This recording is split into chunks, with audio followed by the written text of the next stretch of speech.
Okay. So let's all take a moment to pay homage to the magnificent one, the unvanquished, the undefeated.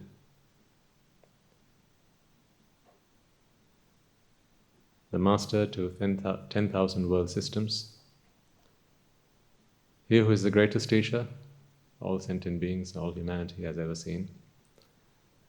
As he discovered the path that leads us all to eternal and ultimate bliss.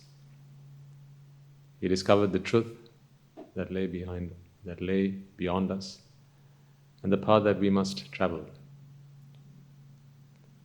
to attain that.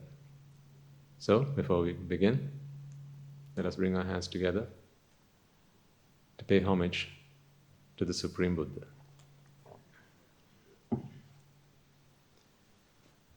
Namo tassa bhagavato arahato samma sambuddhassa.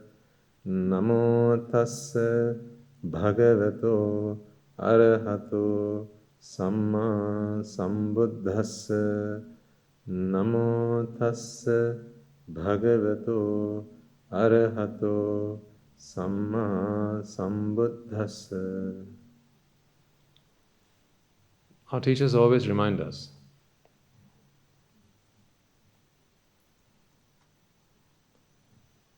that it is not just the Dhamma, or the presence, or learning, listening, understanding the Dhamma, that takes one to Nibbana. They always remind us that there's a path, it's a practice that one must follow diligently. I often give you the analogy of the typesetter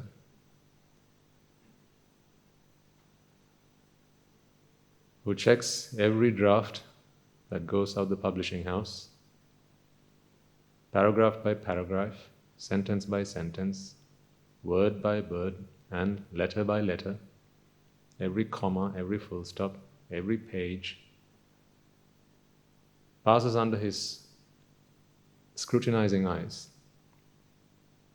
He checks even errors made by the most successful people in this world. How about that? That is his job, that is his duty, isn't it? He can even check a book that is titled How to Write Good English. He can even proofread a book and check it for syntactical errors, semantic errors. A book that is titled How to Become Successful, 7 Habits of Highly Effective People, and so on. The principles of achieving greatness.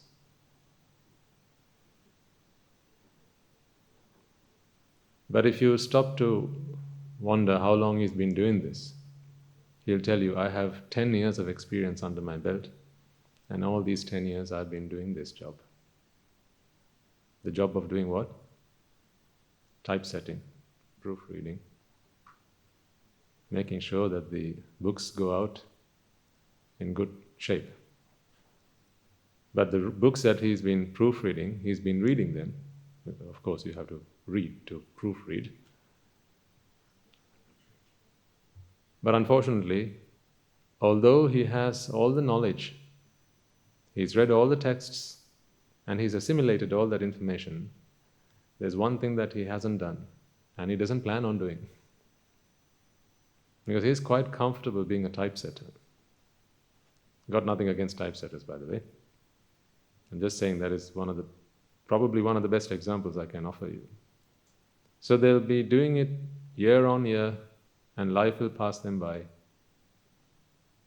But what they don't do is put into practice what they read, what they learn. And therefore, he is always a typesetter. You see, to become a successful man or a woman, to become a rich person, to become a wealthy person, whatever your goals and aims might be, to get wherever you want to go, from wherever you are right now, there is a path that one must follow. It is a practice. Everything in life is the same.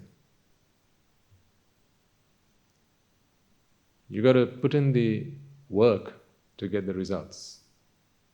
Most people are too shy, too fearful, too worried, too bothered to put in the work. They'll give you a good story as to why they can't do it also. They'll tell you, well, with all these things I've got to do, with all these duties and chores and responsibilities I have to keep on top of, how do you expect me to put all this into practice? It's too much work to do. I've got a family of 5 to feed. I've got the bills to pay. And the debt collectors are knocking on the door every other week.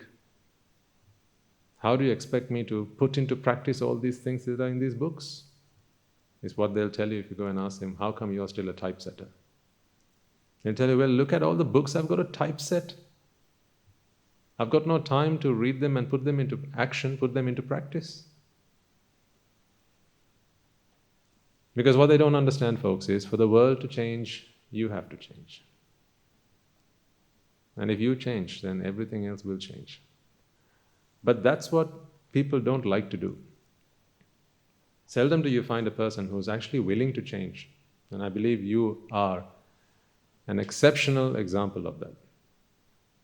You're all willing to change. Change is what has gotten you this far. Would you agree with me on that? Anyone here who's willing to say that, oh no, Swaminathan, I'm the same person I used to be a year ago? Do you want me to remind you who you were a year ago? We might have to bring some sick bags.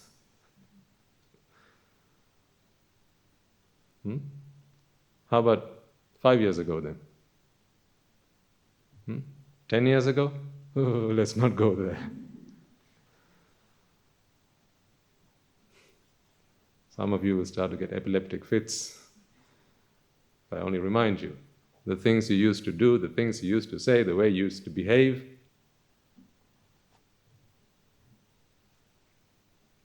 So what happened? One thing happened. You changed. That's why I often tell you, don't come here giving me credit for everything that has happened in your life. This is simply, as Guru Thera always puts it, a radio. It's a broadcast. And with a broadcast, it is broadcast to lots of people.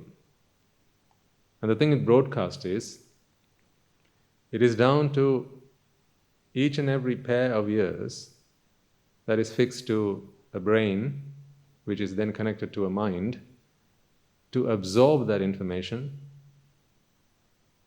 analyze it, reflect on it, apply it, and then finally make a conscious decision to do what? To change. So if there's one secret to success, folks, one reason why you have come this far, it is not because Swaminathan has been preaching the Dhamma to you for several years now. It's because you have decided to change. Change is the name of the game. So why do so few people do it? Because they are lethargic. They're lackadaisical. They don't want to change. Because change requires a strong attitude. We talked about the lay attitude and the monastic attitude a couple of weeks ago, didn't we? Change requires a strong attitude. It requires a strong character. So by whatever degree you have changed, that shows your character. It shows your willingness to change, your willingness to be someone else than you were yesterday. You should come here hoping that you can become a better person than you are today, tomorrow.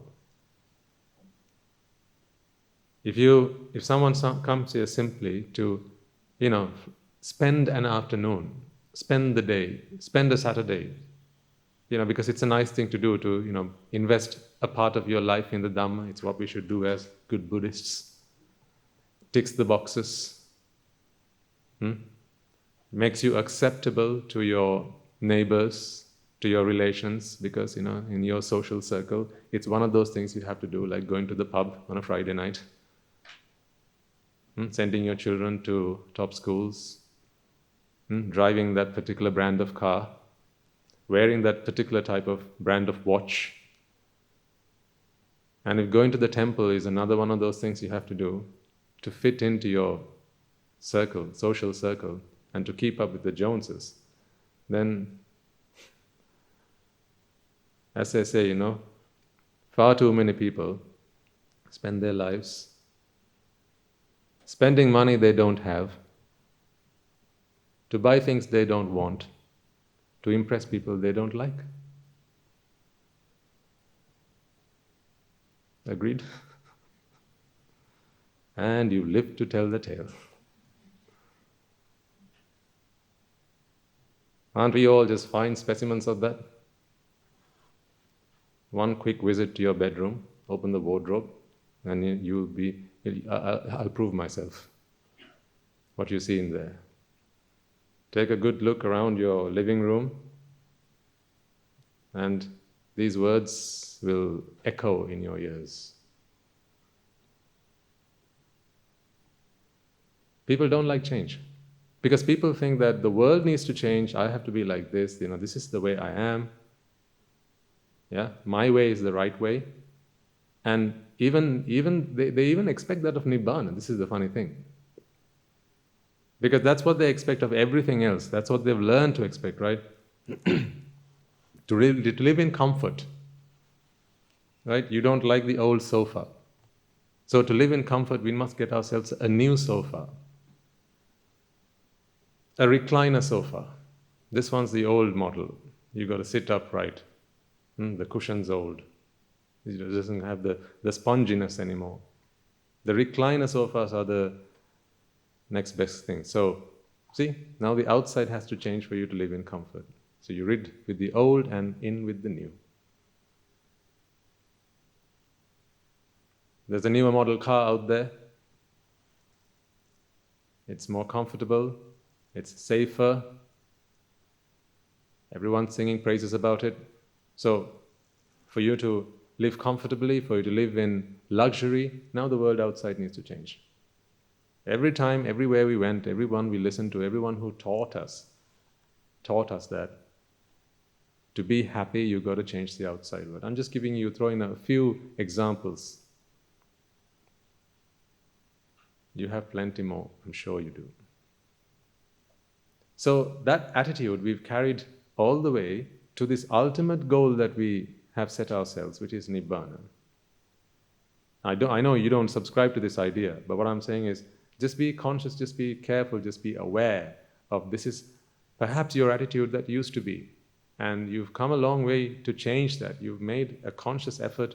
It wasn't easy, to have done something for 20, 30, 40, 50, 60 years, and then all of a sudden changed that way altogether. As they say, you can't teach an old dog new tricks.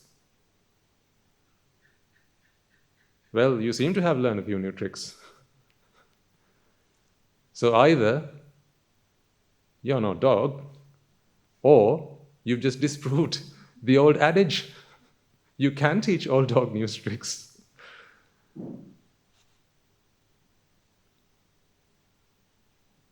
See, this old dog learned a few new tricks.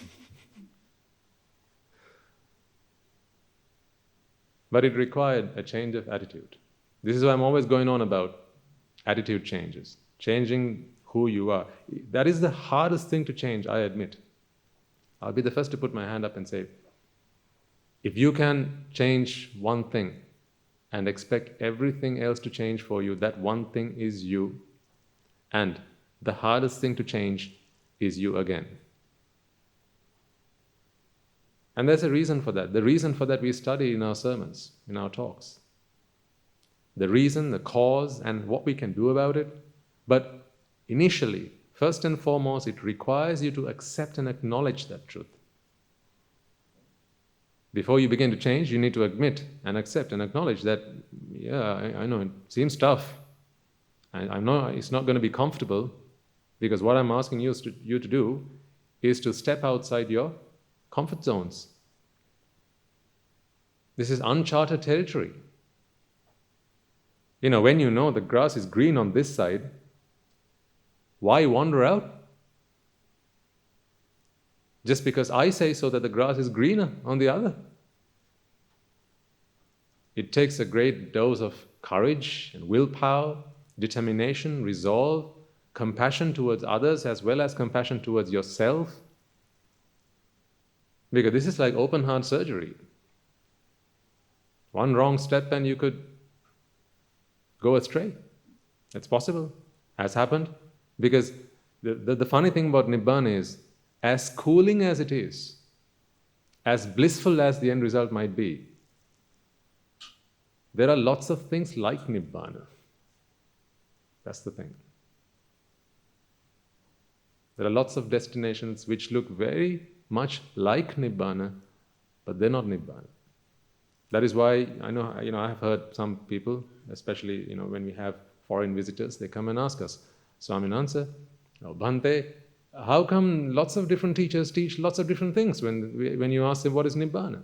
Someone says it's this, someone says it's that, and you say it's this. Are you all going to a different kind of Nibbana? Which one did the Buddha go to? I want to go to that one.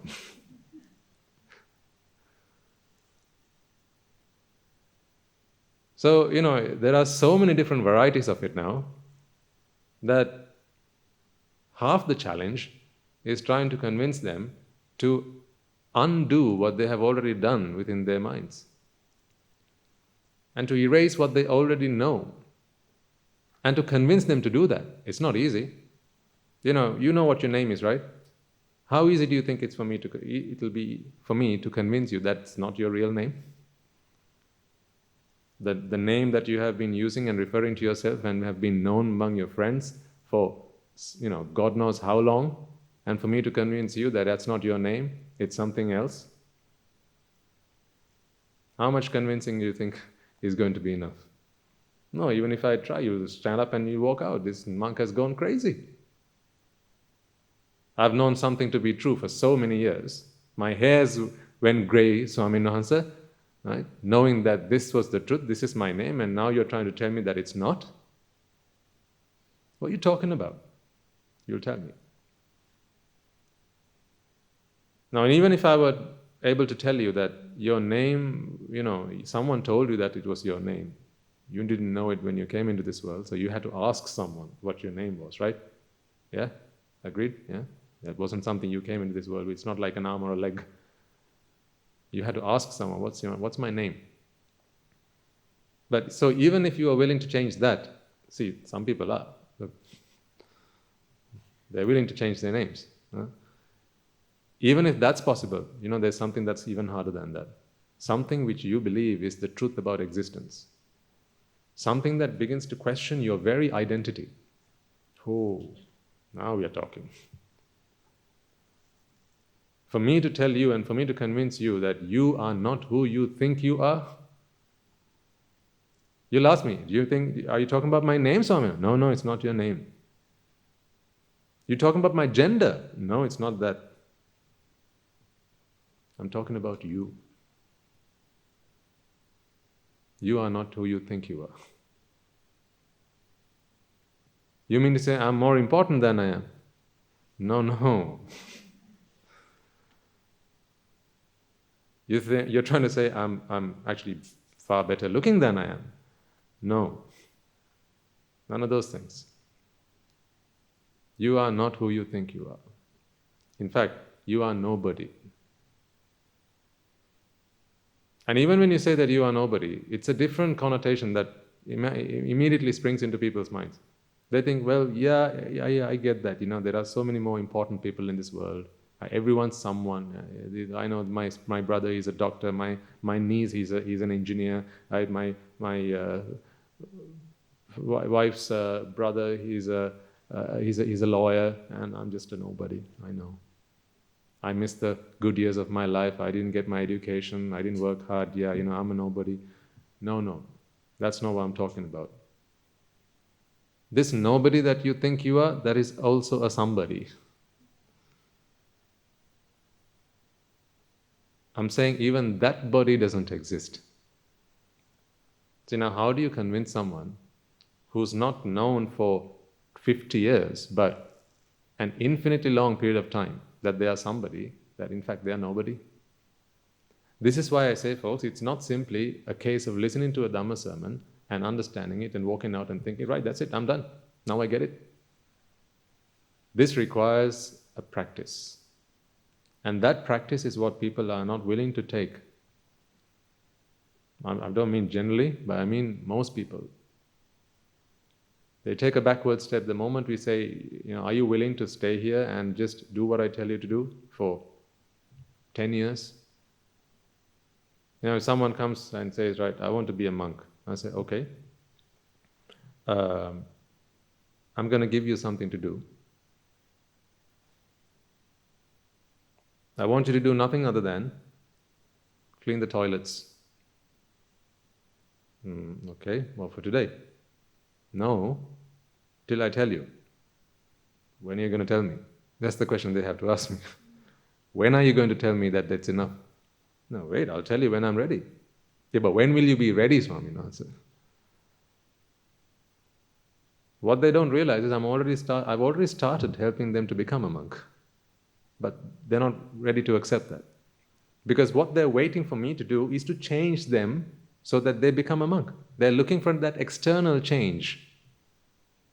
They're looking for me to tell them when I'm going to don their robes and shave their heads. But that attitude still remains the same. So if I were to tell them, no, for 10 years you're going to have to do that. Just wash the toilets. You can't attend the sermons. We'll feed you. We'll give you something to wear. You can sleep in a kuti just next to the toilet, so it's easier for you to get to work in the morning.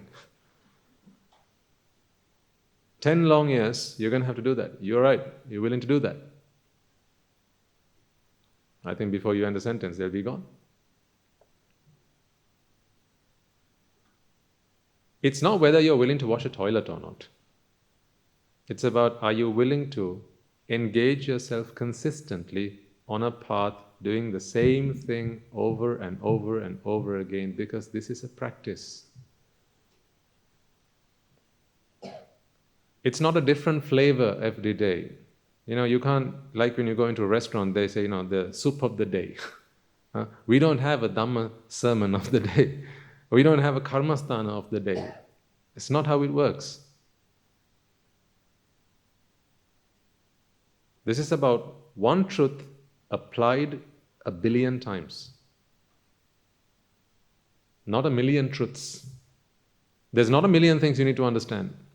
There's one thing you need to understand and then apply it 1 million times. That is what changes you. But that is what people are unwilling to do, because their mindset, people are always looking for variety.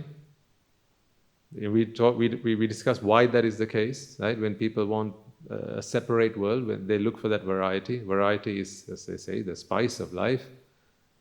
So they're always looking for that spice. And so if you were to tell someone, you've got to do the same thing over and over and over again, just ask yourselves, how many times can you watch the same episode?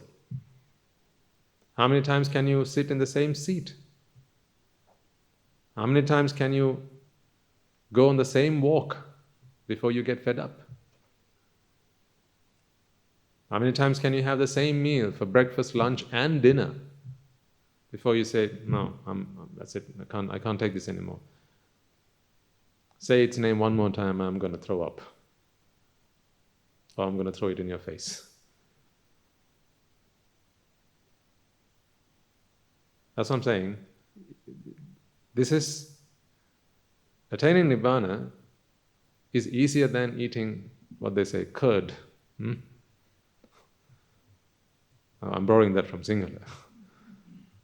It's easier than doing that, but it's more subtle than threading a needle. It's very subtle. It's not difficult. It's easy, yes, it's very subtle. That subtlety is what changes you. And that subtlety is what you need to be able to come into harmony with. I always tell you, nature is always in the state of Nibbana. If someone goes around looking for Nibbana, then they've lost the plot. Nibbana is where you are. It's right around you. It is you. But takes a great amount of wisdom to understand that. But all that happens if you are willing to keep steady and steadfast on that path, because that path requires your practice. It's not a million things done once, it's one thing done a million times. Now, hand on heart, ask yourselves, are you willing to do that? It is what I do as a monk. I didn't come here looking for teachers to give me lots of different karmasthana every single day. We don't get that here. Ask Guru Amru. He doesn't do that. Sometimes when we have those meditation programs in Samma Samadhi, you get a different karmasthana, like 2 or 3 a day. Sometimes, through the week we, to a certain extent, that is really, on some accounts, to keep the newcomers entertained. Because what some people will come here for is looking for that variety. Because they think, right, let me try 200 iterations of this. It doesn't work. Right, let me try 1,000 of that. Let me try 10,000 of this. And they'll just keep on chanting it in the hope that when they chant it for the 10,000th time, everything will become clear to them. But if you ask them, are you willing to change? They'll say, yes. All I've got to do is chant that 1,000 times, right? That's not the change we are talking about. I want you to ask yourselves, you have changed. Please don't think that this is an accusation of any sort. I want you to look at yourselves and identify why it is you have come this far. And the answer to that is because you have undergone that change and you have been willing and so ready to go through that change. That change is what has brought you here, which is why I said a moment ago, please don't give me credit for everything that has happened in your life.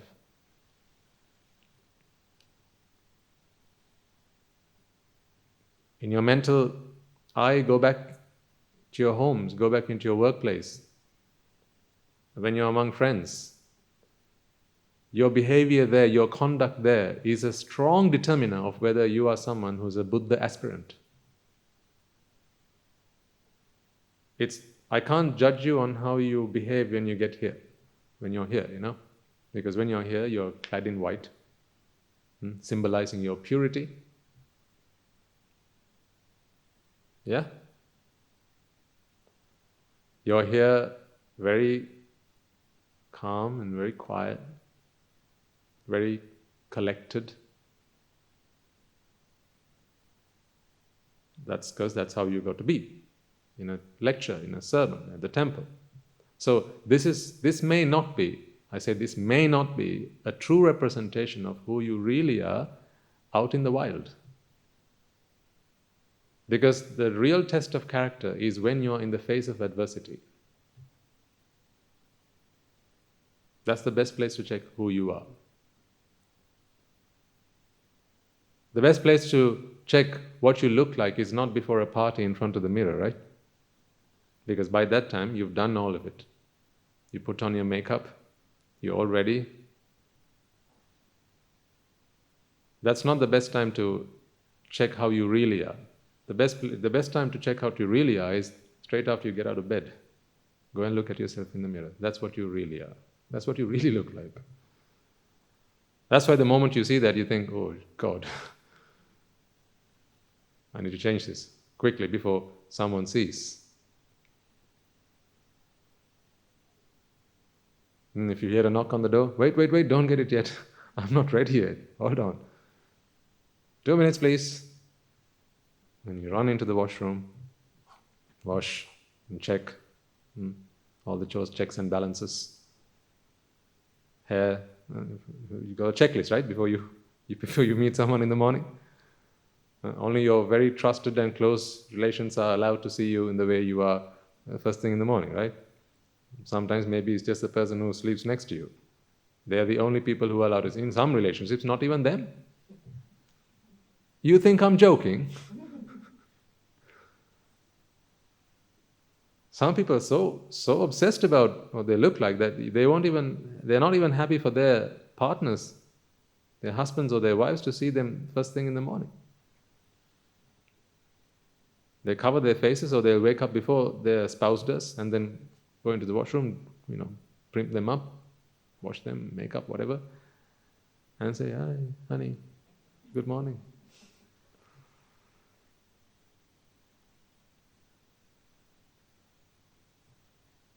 I'm not saying, that's right or wrong. What I'm saying is,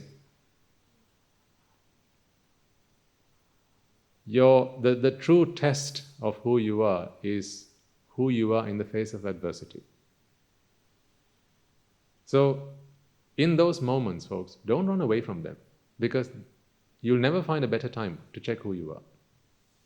Oftentimes I come across people, and the best piece of advice I can give folks is, in the face of adversity, don't be a runner. Stay.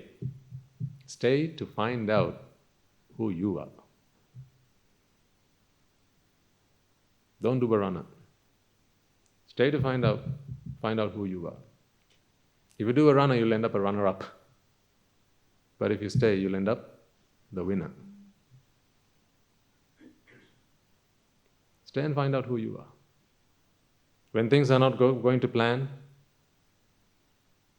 when people are accusing you, rightly or wrongly, when people are saying things that really hurt your ego, it feels like someone's throwing acid at your heart. You know these moments I'm talking about? When your most trustworthy friends, they say things, they do things, and you feel like someone just stabbed me? Feels like that, certainly. When you have those ouch moments, no part of your physical body is hurt, but it has disturbed your very soul. Those moments I'm talking about. Those are true tests of character. If you like, in any school, in any good school, in any good class, they give you tests, don't they, to see how well you've taken, how well you've understood the lessons. Right? If you ask me, Swaminathan, I've been coming to these sermons for so many years, right? God knows how long. Aren't you going to give us a test anytime soon? So we don't give you class tests. We give you home tests. That's the best place to give you the test. Your test is how you are at home. Because here, no one's going to bother you, no one's going to annoy you, no one's going to step on your toes or sit in your seat. No one's going to say harsh things to you. Certainly not intentionally. But when you're among friends, when you're among at least people who you think are friends, when you're among your close relations, your distant relations, your close family, extended family, and words pass. Sometimes, double meanings, subtle hints. Now you got to check yourself. Did I pass that test or did I fail that test? So please, never be someone who will run away from those moments. Allow people to crush you. I don't mean walk all over you. Don't get this the wrong way. I don't mean, let someone, some old beggar on the street come in and say, right, out. From here on, I'm staying here. And then you like, okay, let's pack can you give me 10 minutes while I pack my bags? I'm not asking you to be a hermit, right?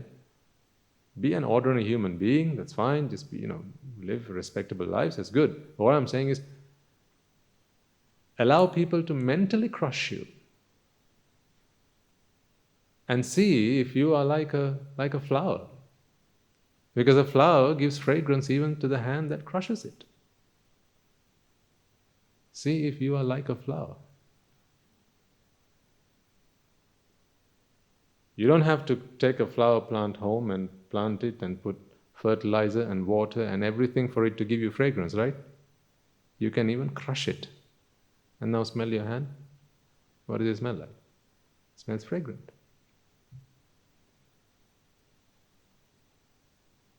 See if you're someone like that. So how do you know whether you're a true flower if you don't allow other people to crush you?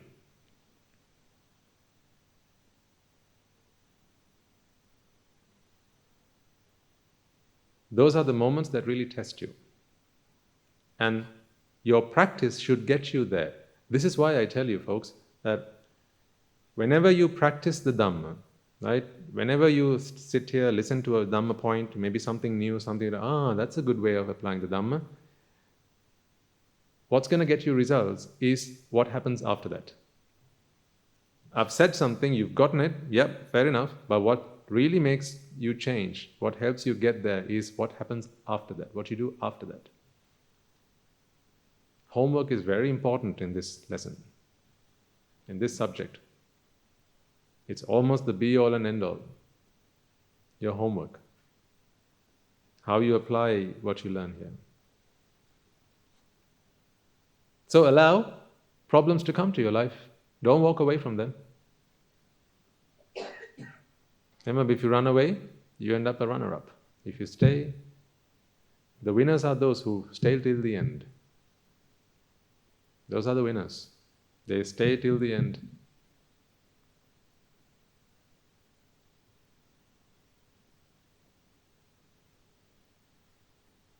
Who knows, today might be your last day here. Life can be cruel like that. Fate. Your life is not in your hands. Is it? It is when you're holding the steering wheel. And especially if you don't wear the seatbelt.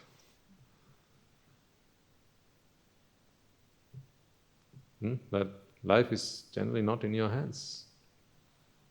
You might think that you might plan for your day, you might plan for the next day, you might have even plans for, Christmas. Have you got plans for Christmas already? When is Christmas? Now, a week from today? 2 weeks? Something like that? Yeah. Because I used to be among people who would always plan for Christmas. They'd be planning for Christmas months on. Right? From August, September time, we'd be talking about, where are we going to have our Christmas tours? It's a big thing for people. Where are you going to be spending your New Year's Eve? Any plans? I know some of you will say here, Swami, and I'll say here.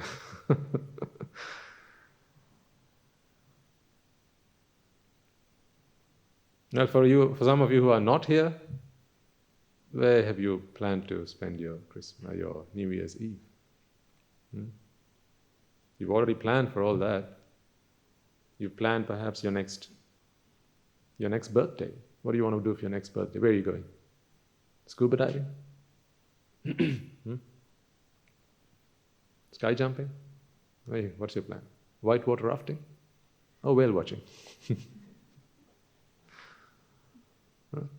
Or shall we do something a bit exotic for a change?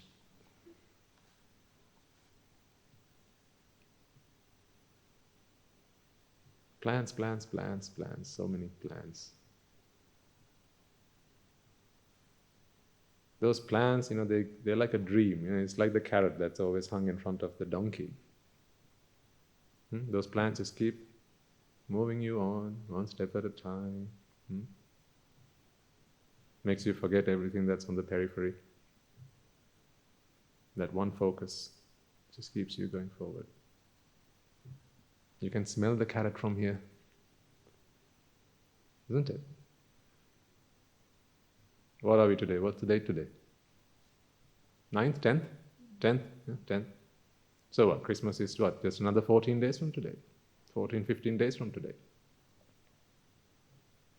Now I know Christmas isn't big for most of you, but it will be for some of our listeners online. And in a different country, different culture, it's the biggest thing.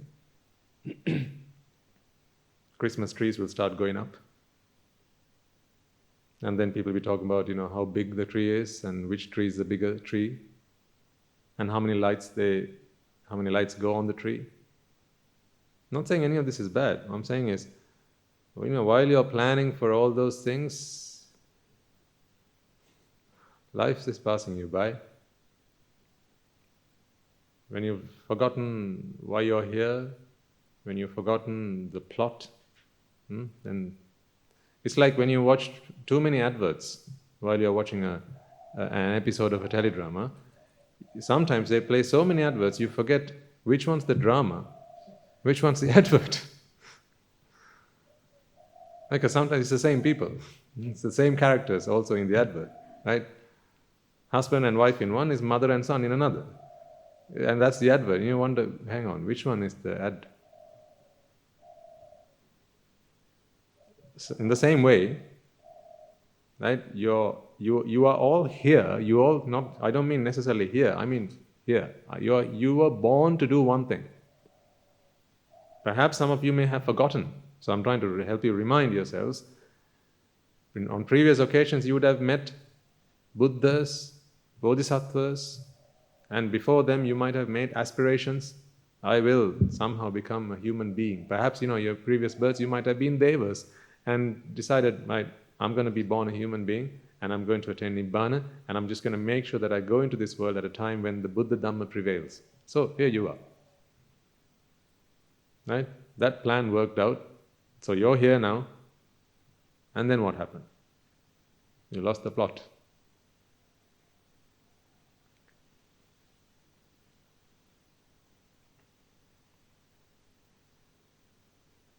And you forgot what you came here for.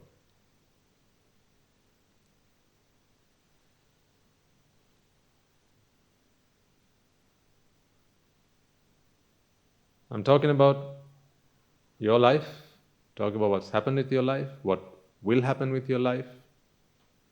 And I'm saying, think about this at least once in a while. Take a moment to reflect and ask yourselves, are you willing to change?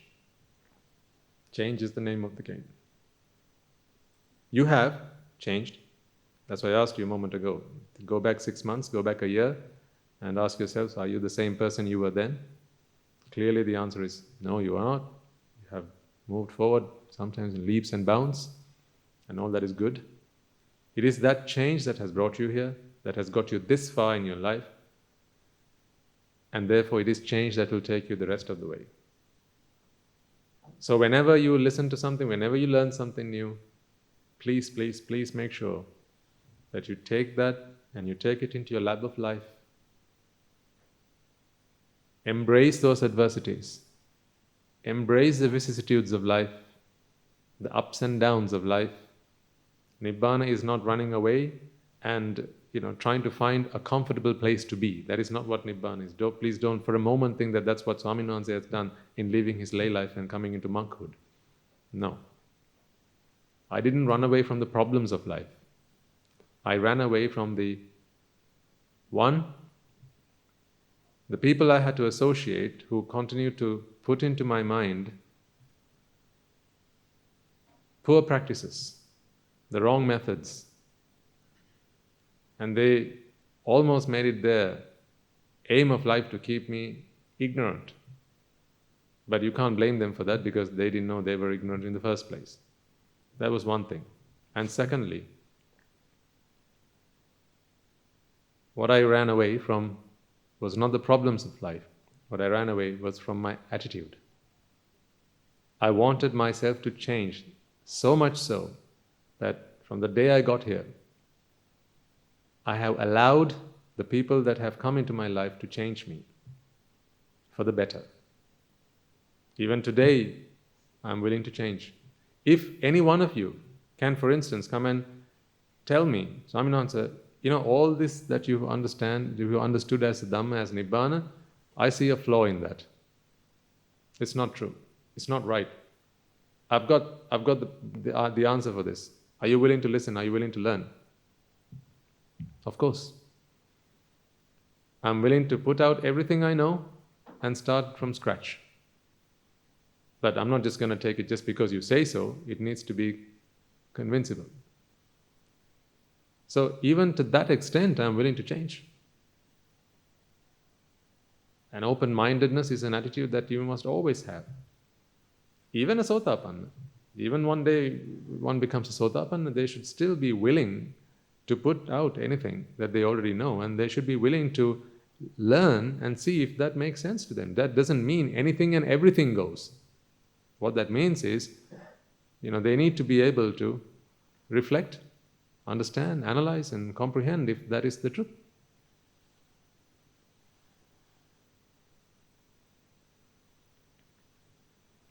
So change is the name of the game. So if you want to walk away with one thing today out of this lecture hall, then that one thing I want to be is change is the name of the game. Your practice is very important, folks. And that practice must change you. I'm going to give you a bit of an analogy to help you understand this concept, because I've been speaking with some of our Swami Nuhansis lately and trying to help them better understand what Guru Thero wishes for us to understand and comprehend as Nibbana. Because what I told them was, from time to time, Swami Nuhansa, you might feel like, I've been ordained for 5 years, 6 years, right? And I'm practicing, but nothing seems to be changing. And then, God forbid, someone comes. It could be a layperson, it could be a clergy. They'll come and say, the reason that you're not able to progress is because you're in the wrong place, right? You need to be in the thicket of a forest, or you need to be in a cave somewhere among the bears,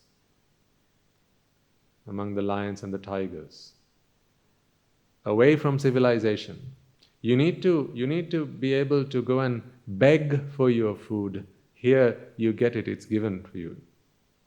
All you have to do is come down and hold your alms bowl and you get your alms. That's not how you need to be. You need to have to go and find it, like a hunter-gatherer. That's the lifestyle that you need to choose to fulfill this path. And then, for someone who has not understood Nibbana, because they're still trying, what is Nibbana? What is Nibbana? What is Nibbana? For someone who hasn't understood it, they'll always be pondering. Okay, I've been practicing this, as far as I understand, I've been doing it for 5 years, nothing seems to be happening, so what should I do? So I talked to them when I was having just a general conversation. I said, it may be that one day someone might come and tell you this. Or they'll tell you, it's the position that posture that you practice, that's not right. You got to sit upright, legs folded, one hand on the other, and you got to focus on your breath for 3 hours in the morning, 3 in the afternoon, and another 3 in the evening. That is what is going to get you to Nibbana. So, when I was speaking to this audience, I said, these are things that may happen in the future at some point, so please listen to me. And I explained to them how I see Nibbana. So I'm going to put this to a side and try and explain this to you using my 2 hands.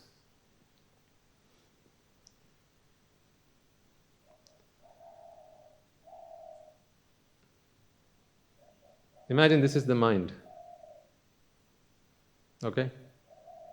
And these are the thoughts that appear in your mind. Or it could be the sights that you see, sounds, and smell, taste, touch, your environment, what you wear. Basically anything in the outside world is this. Okay? This is your mind. People think that there is a thing called Nibbana that they need to go and find somewhere, like what Christopher Columbus did when he went on a discovery. And he found America and he said, found it. So, what you have are explorers. There are explorers and there are discoverers. If you're an explorer, you go exploring to find, in the hope of finding Nibbana. Careful, you'll keep on exploring until the cows come home. Nibbana is not something you explore and find, it's something you discover was always with you. That is the concept I'm trying to get across to you. If you believe that Nibbana is something that you got to go and find, and it's out there, therefore you got to keep changing the outside until, it's like when you try and open that combination lock. Ever done that? Put your ear to the wall and... Yeah, done that, experienced that. You know what I mean? You've seen it in movies, right? When they try and break into the banks. Yeah. Right? So people think that, there's some combination out there, and if I just manage to find that'll be my bliss. Like finding a wife. The perfect one is out there. One day I'll find her. Like I said, people are used to this quest of looking for things that they think ticks their boxes. They went looking for a car. You've been car hunting. You've been house hunting. Yeah? Job hunting.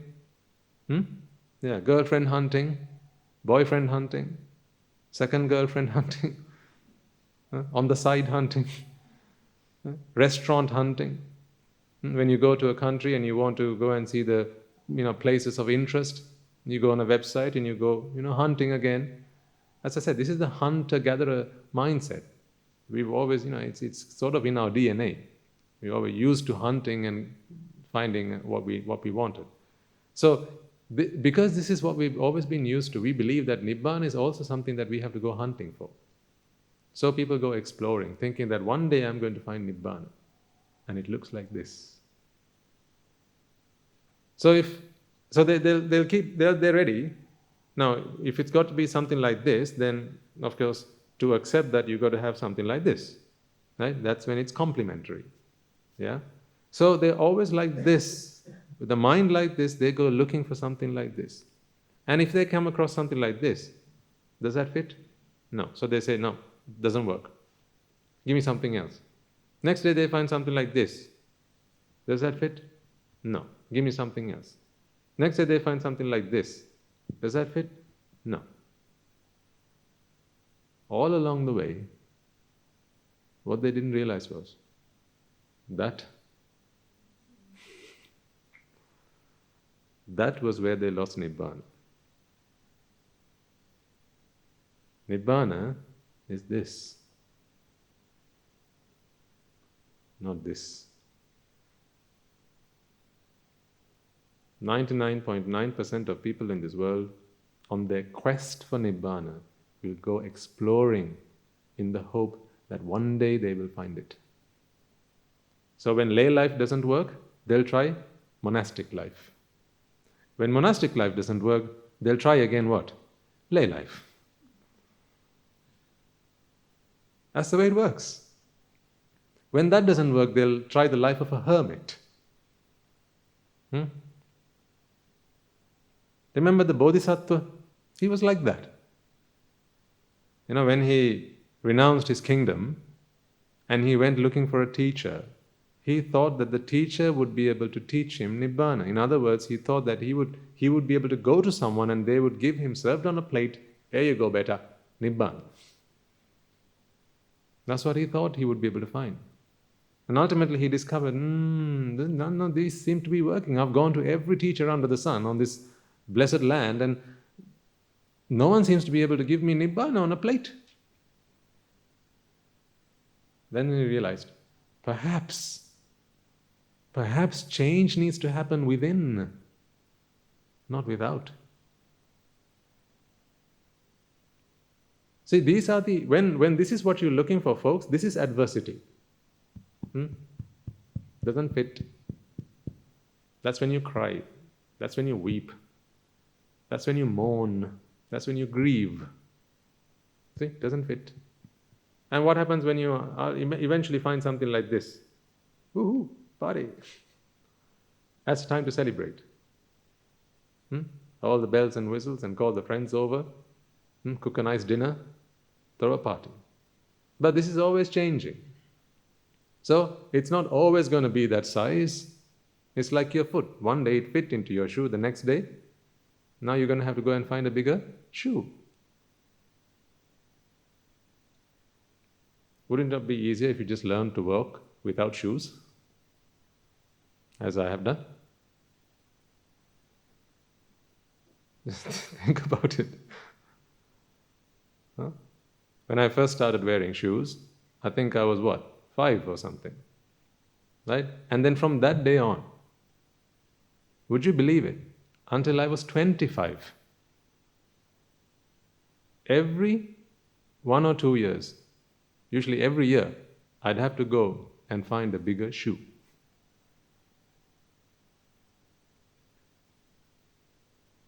Because my damn foot, it kept changing. You have no idea how much time I spent at the shoe shop finding a right fit.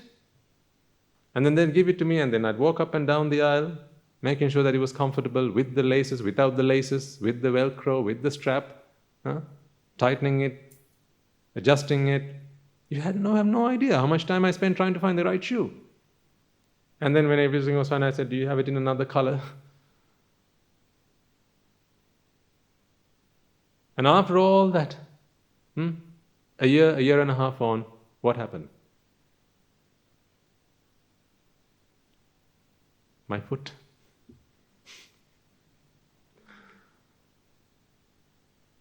That's what happened. My foot happened. It decided to change. Then I realized one day, at this rate, I'll be going through more shoes than the seasons in a year. Isn't that right? So I decided, enough with this shoe business, right? I'm going to drop the case with the shoes. That's where I am now. So now, it doesn't matter how big my shoe is. I beg your pardon, how big my foot is. So in the same way, people walk around looking for the right shoe. And when it fits, sometimes they have to use a shoehorn to try and squeeze it in because they like the color of that shoe. It looks nice. Oh, it's the last pair. And it's the next, there's a new fad in town and, everyone's wearing one. Or it's limited edition. So when it's a limited edition, of course, you have to adjust, right?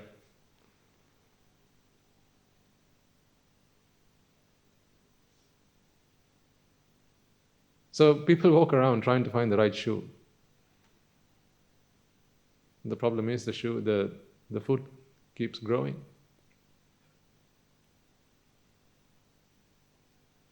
So this is Nibbana. If ever you find yourself doing that, trying to find Nibbana, please realize you're 1,000,000 miles from Nibbana. This is not Nibbana. Nibbana is being like this so that anything goes. Anything is okay. If anything is okay, then they are equal, aren't they? So if everything's equal, right? This brings us to our understanding of this separation business as well. So, there's a lot we can take from this analogy. If everything is equal, then why does it matter whether this is a kuti, or whether this is a cave, or whether this is a forest? Excuse me. Or whether this is the Himalayas? Who cares? Or whether this is under the sea? Because this is not the thing that needs to change. It's this that needs to change. This is Panchaskandha, the 5 aggregates, and various instances of it. This is Upadana, clinging. Therefore, lo and behold, Pancha Upadana Skandha. Give me that in one word. Dukkha. This is Panchaskandha. This is the mind. Upadana is a function that happens in the mind. It's not something that happens with the aggregates. So when this happens, folks, the product is dukkha. You're trying to cling on to something that is not fixed. You're trying to cling on to something that is constantly in a state of transience. It is not meant to be fixed.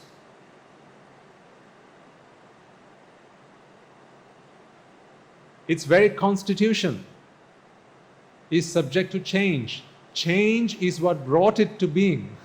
So how can you expect it now not to change? Think about it for a second. Let me spell it out to you in terms that all of you will understand. Right? Was it not change that brought your child into this world? Think about something that you really like or you really love. Was it not change that brought it into this world? A cake. Imagine the most delicious, your favorite cake, right? Put it out on that mental table, your imaginary table, put it out there in front of you. Is it not change that brought it into this world? Is it not the fact that anicca is in operation that brought this cake into this world? So why then do people expect it to no longer be anicca? It was change that brought it into this world. So thanks to change we have it. If thanks to change we have it, then how come people wish for change to no longer happen? Nonsensical.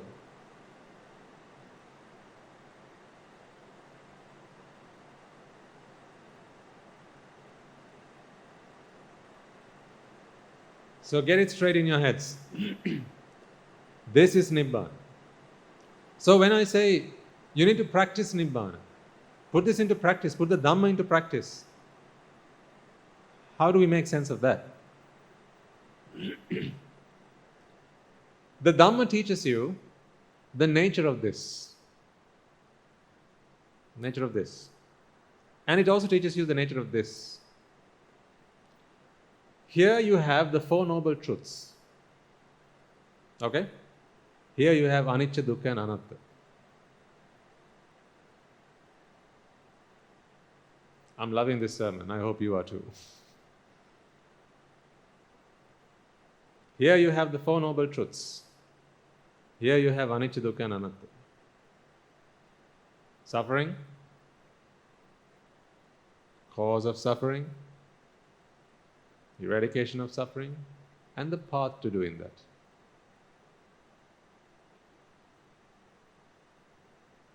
Suffering, the cause of suffering, the eradication of suffering, and the path to the eradication or the cessation of suffering. Over on this side, you have anicca, you have dukkha, and you have anatta. Because anicca, dukkha, and anatta are characteristics of nature. Let me present to you nature. Once you understand the anicca, dukkha, and anatta nature of all things, that is the path for this to happen. So really, this happens, so this is like a flower blooming, right? This happens when the mind, which is the mind here, the mind understands the true nature of these things. It's when the mind believes that there are things that are fixed, that there are things that can be separated, the mind takes that shape of the thing which it wishes to separate from everything else. See? Now this is mine, and everything else I don't want, that's not mine. It consumes this. But to do that, it needs to be of the understanding that this is Nitya, Sukha, and Atta. But if the mind realizes that no, this is anicca, by its very nature, there is no such thing that is fixed here. This is simply, the configuration that is present at this moment in time. This is always changing. I hope you're watching this with the sound on, otherwise it'll look like I'm doing a dance.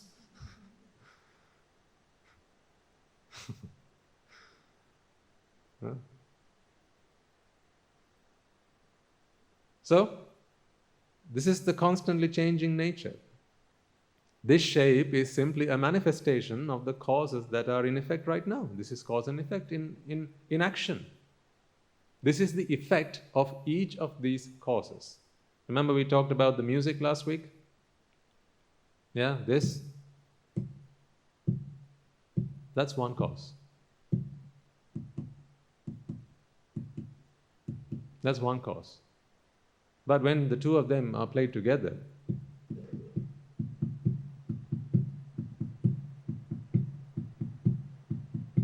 that's a new effect that didn't exist until then. But I didn't bring in a third cause, did I? There was not a third instrument. Here's one instrument, and here's another. Do you see a third instrument? Then where do you get this from?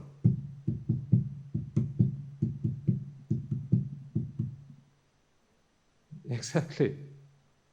Causes come together to produce an effect that doesn't appear, that is not present in the causes. But take away those causes, take away just one of those causes, where's that effect gone? But we didn't take away the effect, we only took away the cause. This is the whole point about causes manifest an effect. There is not an effect that came and dropped out of thin air and dropped out of the sky or somewhere. The effects are simply manifestation of the causes that are in work at the moment. So when you understand that concept about all sentient things, or about all sankhara, sankhata, all conditioned things, when you understand that nature about all conditioned things, the fact that, this is a condition at this moment in time, folks. We need to expand our interpretation of these things. That's what we need to do. You might have, excuse me.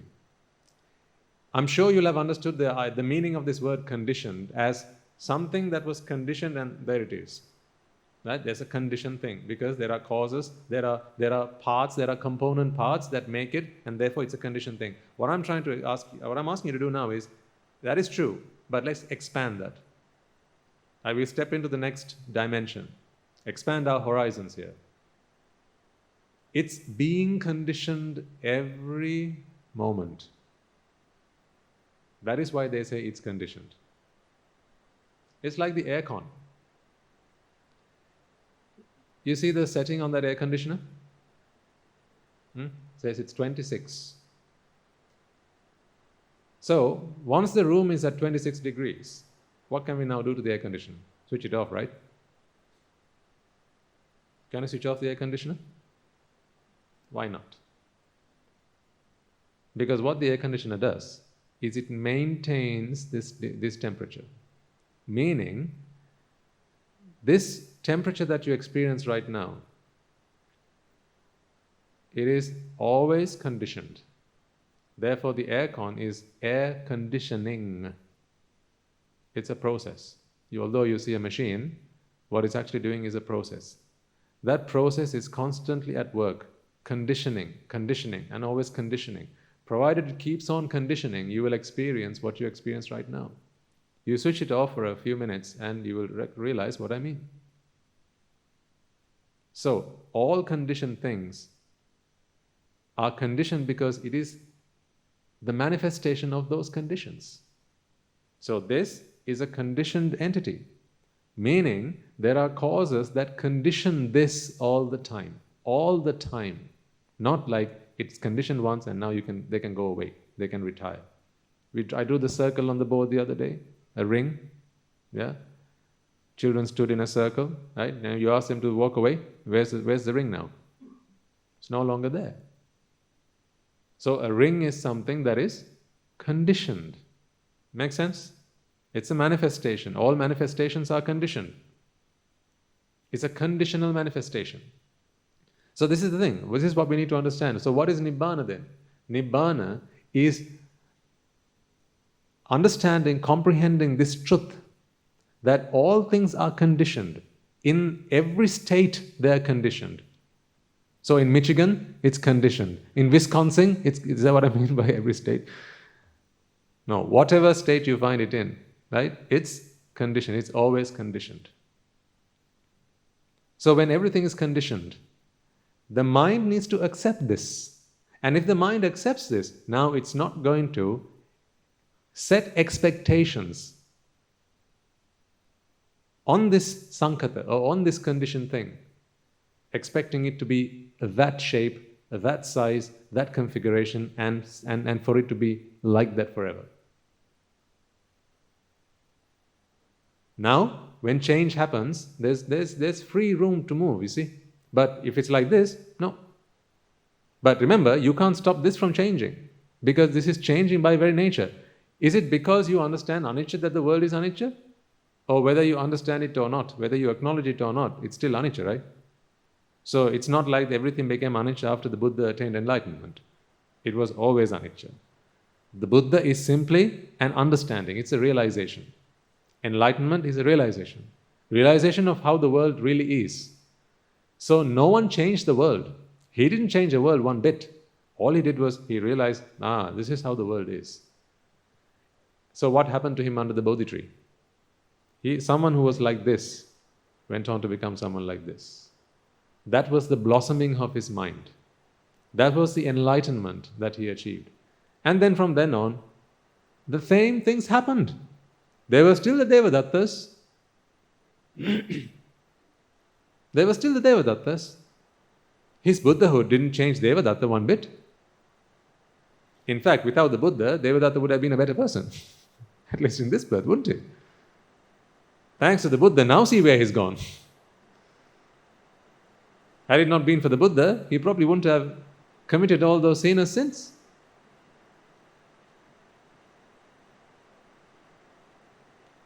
This is why I say, don't run away from adversity. See, this is adversity. I'm trying to demonstrate this to you in words that anyone and everyone can understand. I wish the kids were here today. So this they can make sense of. See, this is adversity. This is pain. This is when it hurts you. Do things hurt you? That's when this happens. That's when this happens. I probably look like one of those monks like this.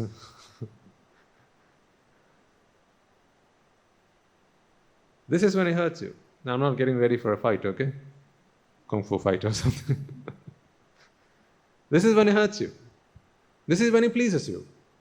Hurts you, pleases you. Hurts you, pleases you. See, all the while you're keeping this like this. And you're saying, no, you go change. I don't like you the way you are. Change. So when this comes like this, no, go, change, change. And you push this away. No, change. No, even more. All right, coming now. And then on the way, someone else changes it again. Go away, change again. Okay, now come on, come, slowly, that's it, a little bit more. And then someone bangs on it. Do you not realize you're the problem?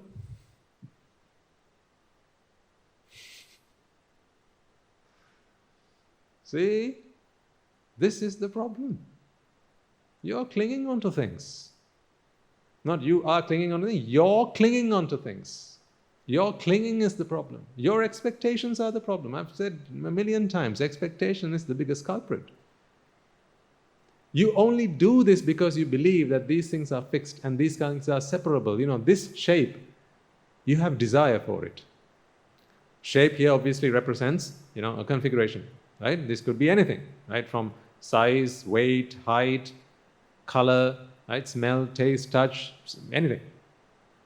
Okay, this is simply to represent a manifestation.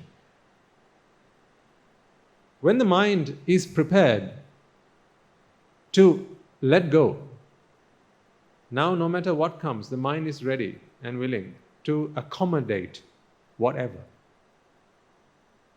The mind is willing to accommodate whatever. So by this, what I mean is, it's ready to take whatever shape it is. So the same concept I drew the other day on a board and said, with the screws, right? Same thing here. If it's fixed like this, expecting a fixed world, only these kind of things can fit. But when something like this comes, now you got a problem. But imagine if you are able to accommodate. See, now that also works. When this comes, that works. Something even tinier comes, that works. When this comes, that works. See, now anything works. Therefore, you are at peace. So how can you accuse a world of bringing you pain and suffering? But this requires change. That's why it's tough. This requires change. This requires others to change. Ultimately, all you're asking for is change. The question is whether it's what? You or the other person. That's why I said the other day, it's an irony how people say it's so difficult to change, Swamin Wahansa, and what do all day long? Ask others to change. One day they're going to find themselves in front of a mirror. Aren't they? And that's when they're going to realize, oh God, now I realize why they found it so difficult to change. When I kept on asking them to do that.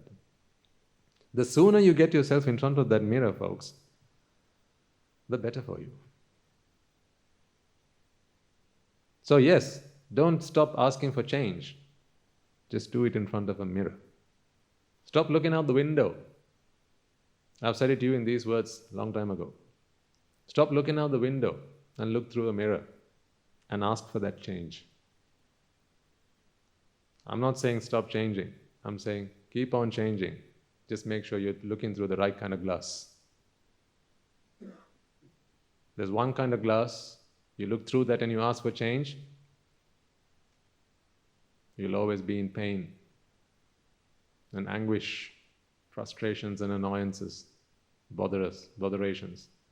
But there's another kind of glass, it's a special kind of glass, it's a very special kind of glass. Stand in front of that and ask for change, and everything will change for you. See, everything will change for you. That's why they say, you change and the whole world changes.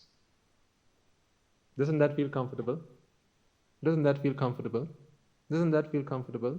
Yeah, if this is willing to accommodate, everything feels comfortable. If your shoe is prepared to grow in size and accommodate whatever size of foot you are, wouldn't that feel comfortable? Yeah. But it doesn't, does it?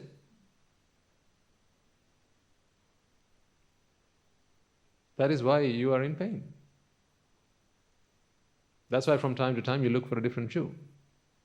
If your shoe were able to grow in size or shrink in size and accommodate your foot, you'd have no problem. See, I said, there are things right under our noses, willing to teach us the truth about this world. If only we opened our eyes and opened our ears and shut our mouths and started listening. We got one of these and two of these to do more of that and less of this. But unfortunately,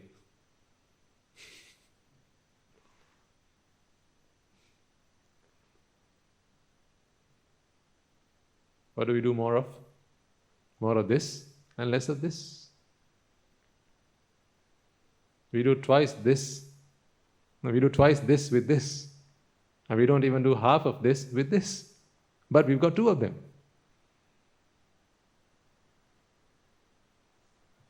Now, these are life lessons. Lessons for life. Even whether regardless of whether it's Nibbana you're focused on or something else, some other pursuance in life you have, some other pursuit in life, either way, folks, this is good stuff. I should really be charging you for this. I am. Don't forget, I am. Because what are you spending here? Your merits. Your merits. That's what you're spending here. That's why I said the other day in the Sinhala sermon, I don't know how many of you were there. When you're here, you spend your merits. So make sure you get the best return on it. The moment you open your eyes, the moment you're here, the moment you walk in through those gates, your merits start to expend. So make sure you make the most of it. Having been born a human being, you've started expending your merits. That's why, some people, they live a life of luxury. And once they're dead, they go to places where they couldn't imagine in their worst nightmares Because all they did was spend. They earned nothing. Because remember, merits are also anicca by nature. They arise and they pass away. So there is no such thing as a meritorious person. There's no such thing as a meritorious person or a demeritorious person. There's no such thing as that. It's whatever the balance is right now. It's a running account. It's a current account, not a fixed deposit. Please understand that. You can't make fixed deposits into the bank of merits or into the bank of karma. They only have current accounts. You can make deposits, you can make withdrawals, and they don't even give you an overdraft. There is no overdraft facility. So therefore, if you want to spend a good life, right, either materialistically or either spiritually, do make sure that you keep on earning those merits. But the good thing is though, one of the 10 meritorious deeds is what? Listening to the Dhamma. You're a winner there. Listening to the Dhamma is a meritorious deed. Preaching the Dhamma is also a meritorious deed. So we both earn merits while we are under this one roof. How about listening to the Dhamma while you're asleep? Remember, it's listening to the Dhamma, not hearing the Dhamma. Listening is a mental task. Hearing, your ears can do. Otherwise, you could play the Dhamma to deaf ears and it will still earn merits, won't it? That's not how it works. Just jesting.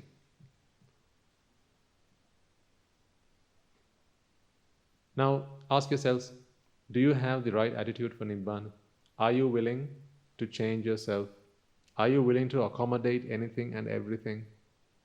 Again, please don't misunderstand me. I don't mean to, if someone walks up to you and says, give me everything, give me all your money, give me everything you got, give me your house, give me your wife, that I'll give you, yes, no problem. I wish you'd asked me earlier. Give me everything you got, give me your car, give me your money, give me your keys. Yeah, it's not like, I'm willing to change, I'm willing to accommodate everything, right? Take anything you want. That's not what I'm talking about. This is not about being nonsensical. You gotta have a straight head, right, and be sensible. The Dhamma is for the wise. What I mean here is, look at those times where you suffer mentally. Those are the places where a giving up needs to happen. Wherever you suffer mentally, wherever you enjoy pleasure mentally, those are the places where a bit of giving up needs to happen. Those are the places where you need to, it's like when there's a crime scene, they bring the dogs, don't they? The police dogs, right? And then they sniff about and they find out the clues, right? It follows the scent, where the criminal's been. In the same way, what I'm asking you to do, folks, is, get that dog out. Get that dog out and get it sniffing. Hold it on a leash and allow it to go sniffing in your mind. Find out those areas, those places, those spaces where you got some work to do. The Dhamma has something to do. Those are the adversities and the areas where you experience pleasure. Both pleasure and pain are problematic. So this is not just someone shouted at me and I got angry, Swaminatha, is that why I need the Dhamma? Not just that. There are things in life you enjoy. There are pleasures.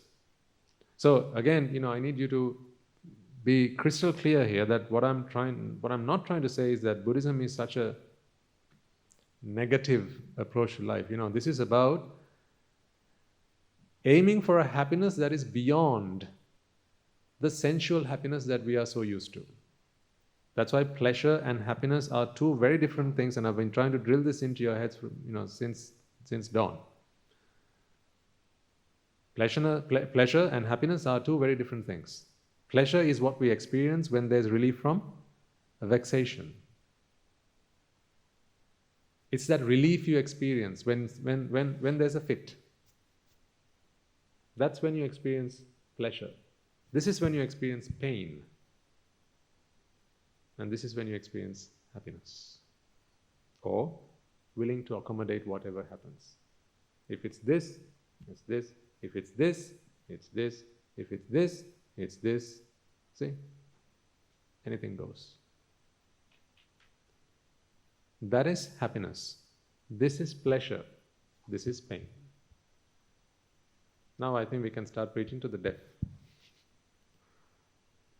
Can't we? Sign language. Huh? Pain. You hear me? Talking to the camera. Pain. Pleasure. Huh? Happiness.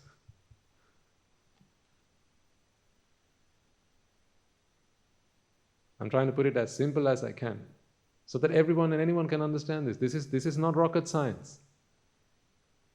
It just takes an open-minded view, an open-minded approach, willing to listen, willing to analyze, willing to contemplate, right? Willing to change. That's what it takes. If you're I'm headstrong, not going to change. My way, Swaminatha, you try and prove me, I prove you wrong twice over. Then there's little I can do. I'm not saying any of you are like that, but on some occasions I do find people like that. They come to the monastery all the way from, I don't know, Timbuktu. They come all the way from there. They spend for their petrol and they come with their drivers. And they get out of the door and they walk all the way up here and they come in, right, Swaminatha, I've come here to prove that you're wrong. Sir, I'm all ears, I'm willing to listen to you. Whatever you're saying, it's wrong. Whatever you're saying is wrong. Today is Saturday, you're wrong.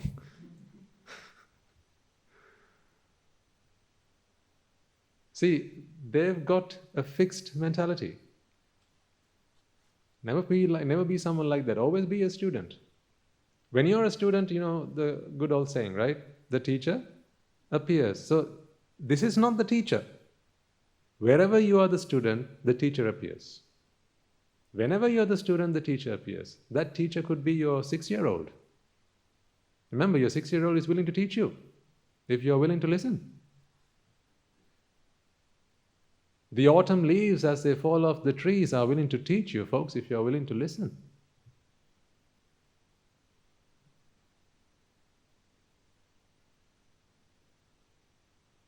The chirping birds are willing to teach you, if you are willing to listen.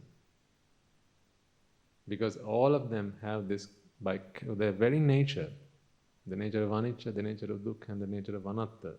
That is the nature of all things in this world. Understanding this, anicca, dukkha, and anatta, helps with the application of the Four Noble Truths. Because the Four Noble Truths are what is. Your misunderstanding, misinterpretation, lack of understanding, in one word, ignorance, of anicca, dukkha, and anatta manifests as dukkha samudaya. That's what happens. Your wisdom coming out of ignorance of the nature of anicca, dukkha, anatta is the dukkha nirodha, and the dukkha nirodha gamini patipada. That is the practice. The Four Noble Truths talk about what happens to the mind, how it becomes this, and how it goes back to being in its natural state. To do that, you need to understand the nature of the world. So understand this and look at what happens to this. Yeah, very simple. So we don't need to make this all convoluted and very complex and, no, stop trying so hard.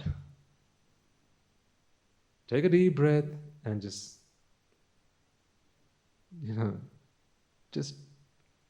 relax. It's not so hard. As I said, it's very easy, but it's very subtle. It's easy and subtle at the same time. It's not hard and, what's the opposite of subtle? I don't know. Simple? So I would say it's easy and subtle. I wouldn't say it's hard and simple.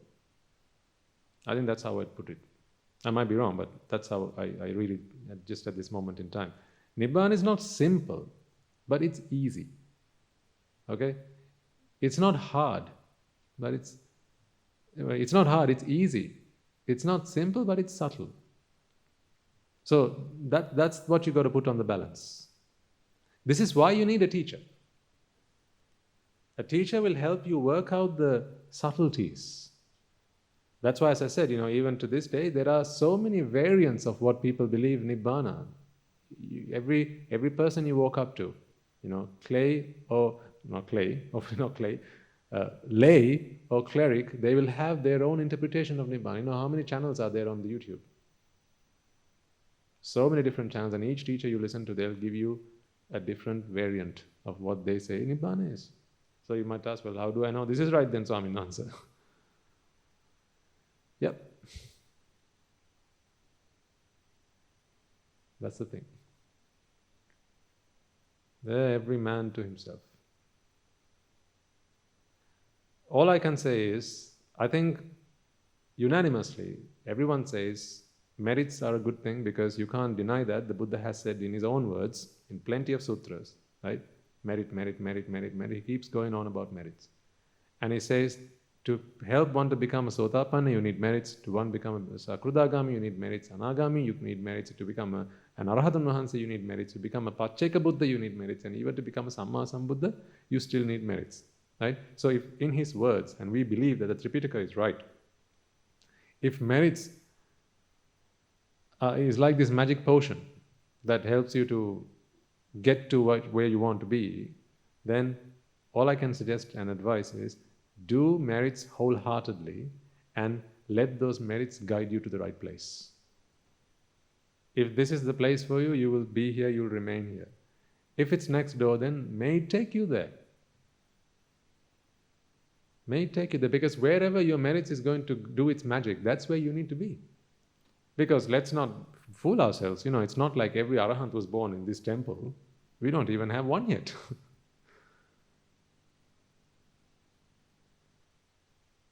But there are claims that there are Arahatan Vahanses in other places. It's not down to you or me to go and question that, but let them, ask them what is their doctrine, what is their philosophy, and then they will share it with you. And some of them will say, well, there is a philosophy, but only I can achieve it, you can't. Unfortunately, there are some Rahatan Vahanses like that. So I'm told. They are the only Rahatan Vahanses. No one else under their guidance can become a Rahatan Vahanse. I don't want to be in a place where, that is like an almighty God. You are not equal. You cannot achieve that state. So that's not where I would want to be. I want somewhere where I'm empowered to achieve everything my teacher has. I don't want all the, I'm not saying I need supernatural powers or, all these, what do you call it, Dibba Chakku, Dibba Sota. It's not these things I'm interested in. But if there's a peace of mind that my teacher has achieved, I would want him to help me achieve that very peace of mind. Guru Handra always tells me, you need to achieve what I have and then some. Because he says, I didn't have a teacher like myself. And he's so right. He says, I didn't have a teacher like myself, but you do. So therefore, I expect you to achieve what I have and then some.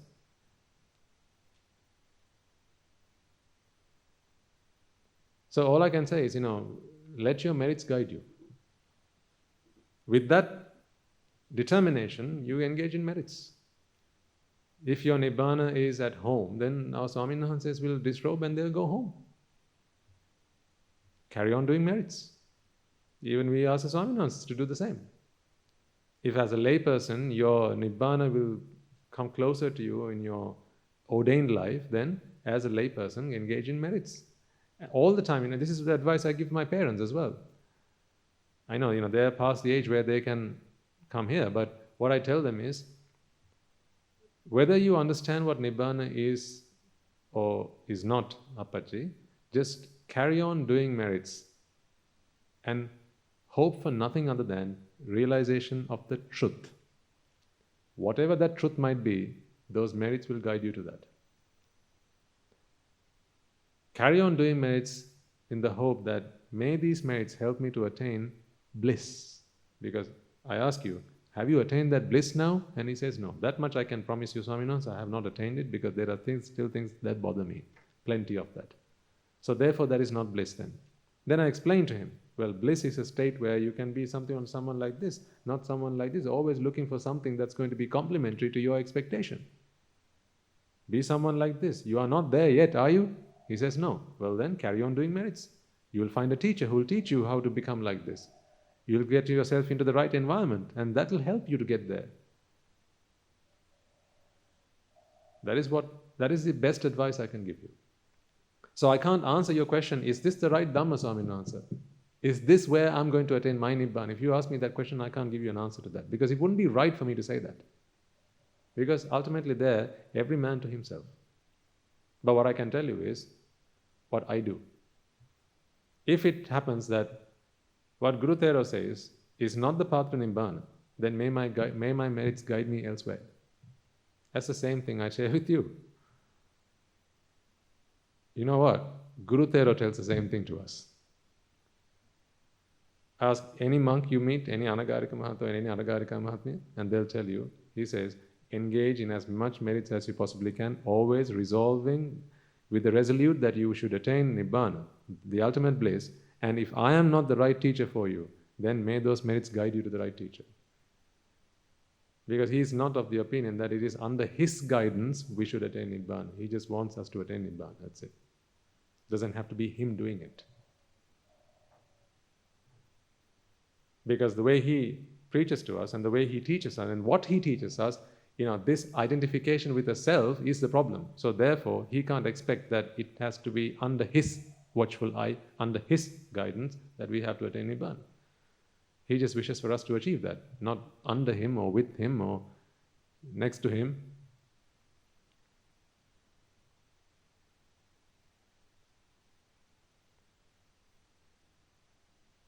So please don't find yourselves running away from adversity. If you have to run and ask for advice on how to face it and then run back. So every Saturday afternoon we get together in small groups, right? And you have the opportunity to come back and do a review of how your week went. Talk to the Swaminatha about the times where this happened. Where this happened. And when this came, and doing this was very difficult. It felt like breaking a leg. And once you try and do that, it felt like you almost had a seizure. It was so difficult to do that. One of these came, and you were prepared for one of these. Kept on trying, didn't work. Many tears and fights later. Ultimately, this had to happen. But you are still not happy like this. It's like an elastic band, always wishing to go back to the state that it's comfortable in. So sometimes you will find yourselves like that, but you're not happy that way. So that's the other thing you need to be conscious about.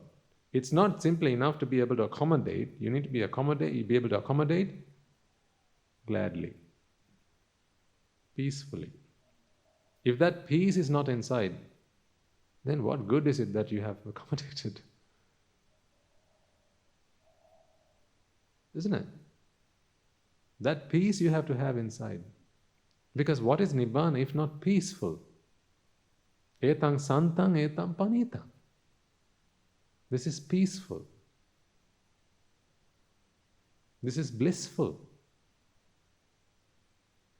That is Nibbana. Nibbana is taking whatever shape. This is not fixed anymore. Whatever, throw whatever. I'm always reading to. See? Whatever you throw at me, I'm willing to accommodate. You can't make that kind of person angry. There are things even Arahants can't do. There are things even Buddhas can't do. You know that? And he thinks he's all powerful. He can't even get angry.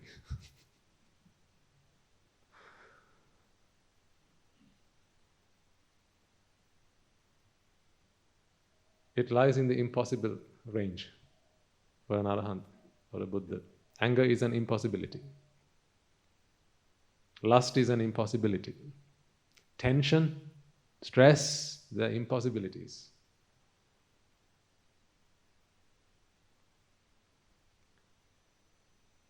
Make it impossible for you to become angry.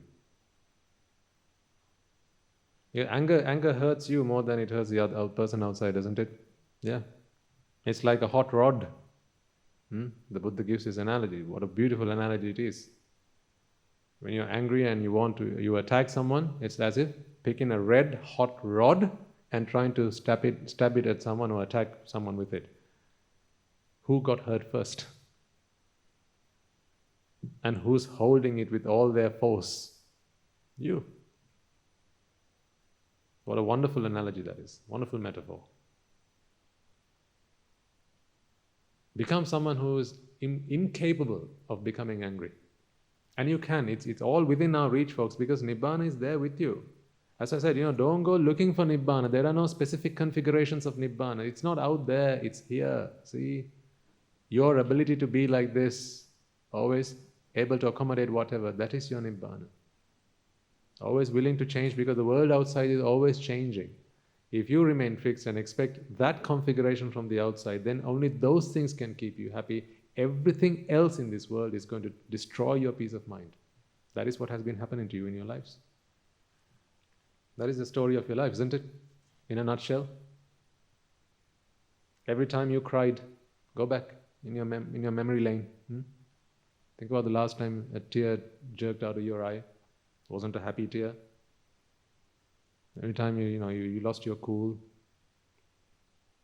You don't like that, do you? You don't enjoy when it happens, do you? When you have to have a fight, and you have to have those arguments, those nasty arguments, always leaves a bad air. It's not nice. We don't enjoy that. It's not in our nature to enjoy them anymore. It might have been, perhaps a long time ago, in those years when you told me not to remind you, and you asked for a sick bag, remember, right at the start of the sermon? Maybe, back very long ago, that was how you defined your character, your personality. I'm someone who other people shouldn't be messing around with. That's how some people like others to see them. Yeah. Did I just say neither? I beg your pardon. I've seen people like that, especially, if they're the head of the household. Typically, Asian fathers, sometimes mothers. That is symptomatic of an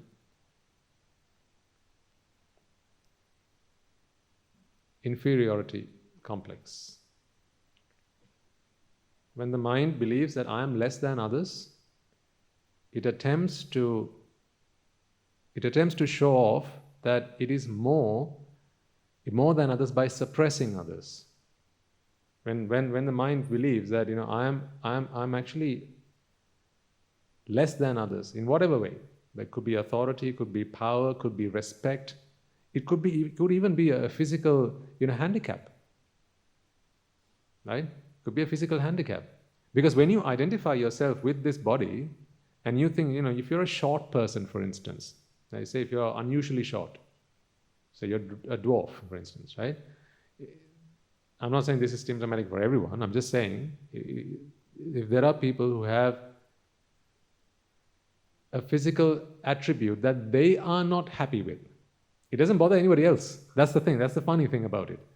No one else worries about that. It doesn't bother anybody else. But if they are not happy about that, now they feel that they're less than others. And then when that happens, the mind attempts to stand out and above others. And in its attempt to do that, it forgets that its place as a zero is at the end of everyone else.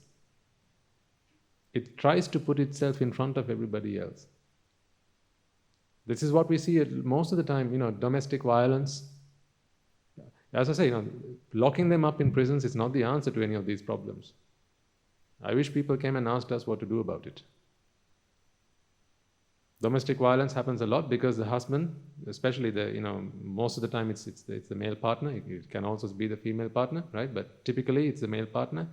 If you looked into their upbringing, perhaps their father was really rough at home, okay, or they never experienced love at home, growing up. They grew up in a culture, in an environment where he was not respected, he was not given love and affection, and therefore he learned to get that affection, get that respect, more than affection, respect, out of showing his big foot to others, stomping on others, showing that he was bigger and better than others. And now that he is considered the head of the household and he has his children who are younger and weaker than him, now he takes it out on them.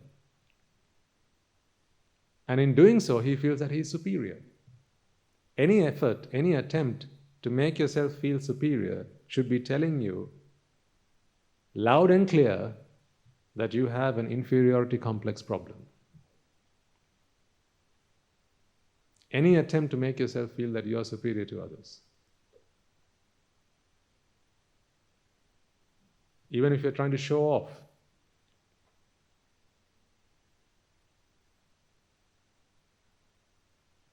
I'm taking a detour, but simply as we touched on that topic. All this is simply for you to introspect. Look within and see if you identify these traits within yourself.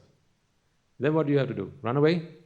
No, these are the problems that you need to fix. This is the practice that is so important, so critical, so vital.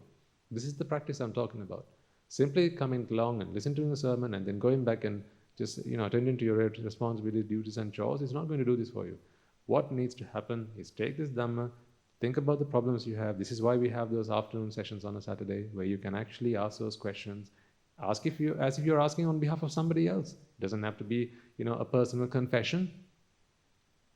If you're embarrassed because there are other people around you, that's okay. But then realize that embarrassment is also a problem. And then work on that later. Where does embarrassment happen? How does that happen? How do you explain that through now the lens of Dhamma? Because now you identify yourself with the problem. So that problem is whose problem now? It's my problem. So that problem represents me. Therefore, that problem, that kind of characteristic, that quality, that attribute is shunned upon. Right? People undermine that, and therefore, when I identify myself with that, I'm also undermined with it. That's what happens. This is where ego kicks in. This is moha. Recognize them.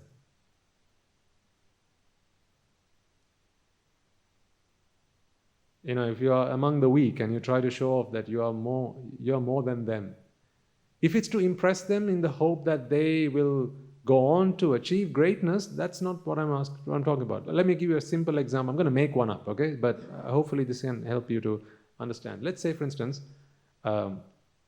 say I walked into a room of young people and they don't speak English. Okay? Now I have a choice. Let's say their native language is Sinhala and I could speak to them in Sinhala, and I have a friend of mine or someone rings me and I'm on the phone and he also understands Sinhala.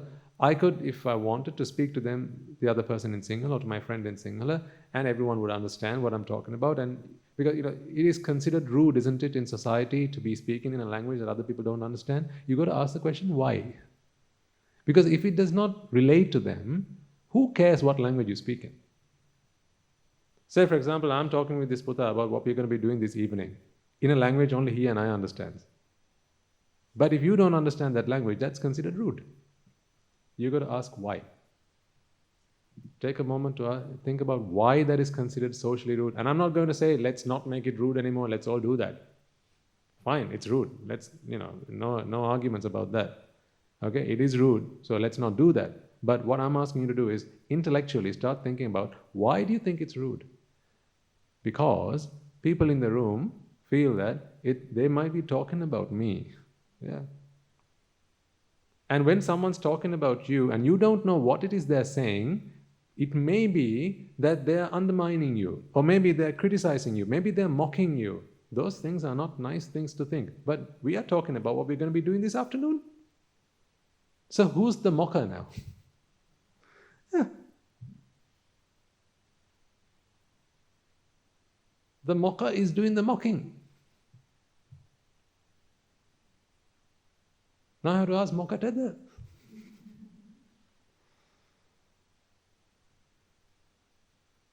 So it's rude, right? There's no question about that. It is rude. We are not here to try and the way society works and social decorum and all that. Let it all be the way it is. But it begs the question, why? If you're in public transport, right? It's rude. It's considered rude to open your lunch and start having it, even if you are really hungry, and there are people sat around you, because the scent of the food is going to do what to them? Yeah, indeed. It's going to start to make their tummies rumble, right? They're going to start mouth-watering. It's going to be very uncomfortable for them. And now apparently it is I who made them uncomfortable.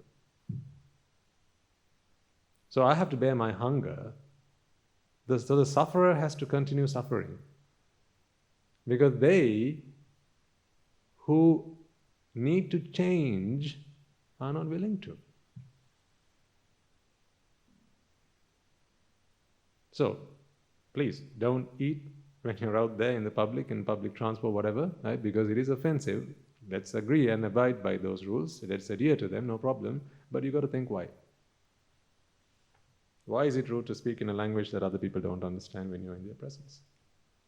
So I was going to give the example, say I'm in a room of young children and I speak to someone in English because I want them to be inspired.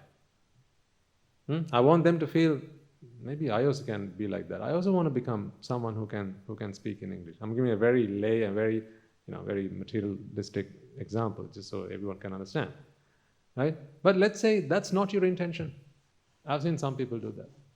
They'll go into a room full of people they'll never see again, and if they're with someone, and they can both communicate perfectly fine, to show off, they'll speak in another language. Why? Because apparently English, or the knowledge of English, the ability to speak in English, gives you a higher social class. Are we here to change that? Oh no, let it be. We are not here to change the world. But please ask yourselves, if you've not seen this, at least in society, this happens. They'll use it to rise above. And now, if you're in a room full of English professors, they won't do it. Why so? Sometimes they're worried that they might make mistakes, and then they won't do it. But if they're in a room full of people who can't, who will not know any better, now they will use that. You might wonder, where is this coming from? I have seen people do this. That's when people have to address each other by their titles. Please don't be offended, any one of you. None of these things are said to offend anyone. Right? Where that title is of absolutely no relevance. Imagine you are going to the shop, right, to buy a loaf of bread and a bottle of milk, right? And someone says, "Oh, I've seen you lately." Say the shopkeeper, or maybe someone else, maybe another person who's come to the shop. "I've seen you lately. Are you new to the area?" Yeah, moved in recently. "Oh, yeah. You're that Mr. No, I'm actually Dr. Veerasekar, Yeah, I wasn't going to come and get medicines from you." Why does that have to pop out? I can't say that it's always for the same reasons. I'm not someone who accuses people of things that I can't prove, right? But one thing I know, when ego is in place, when there's moha in the mind, these are symptomatic of that. These are characteristic of that. And today I understand the mind, and I recognize how I used to do some of those things in my past. That's why I say, bring me a sick bag before you start talking to me about what I used to do and how I used to be 5 years ago. Pathetic.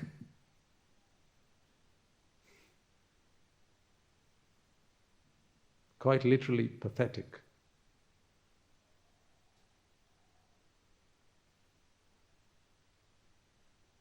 I'd never want to be that person again. Because in an effort to soothe my soul, you hurt others. You heard this saying, hurt people, hurt people. Well, you heard it now. Hurt people, hurt people. The first hurt is the adjective. The second hurt is the verb. So if you ever find yourself hurting someone, that's because you are hurt. However subtle that hurting might be, however underhanded that hurting might be, however innocent that hurting might seem on the outside, hurt people, hurt people.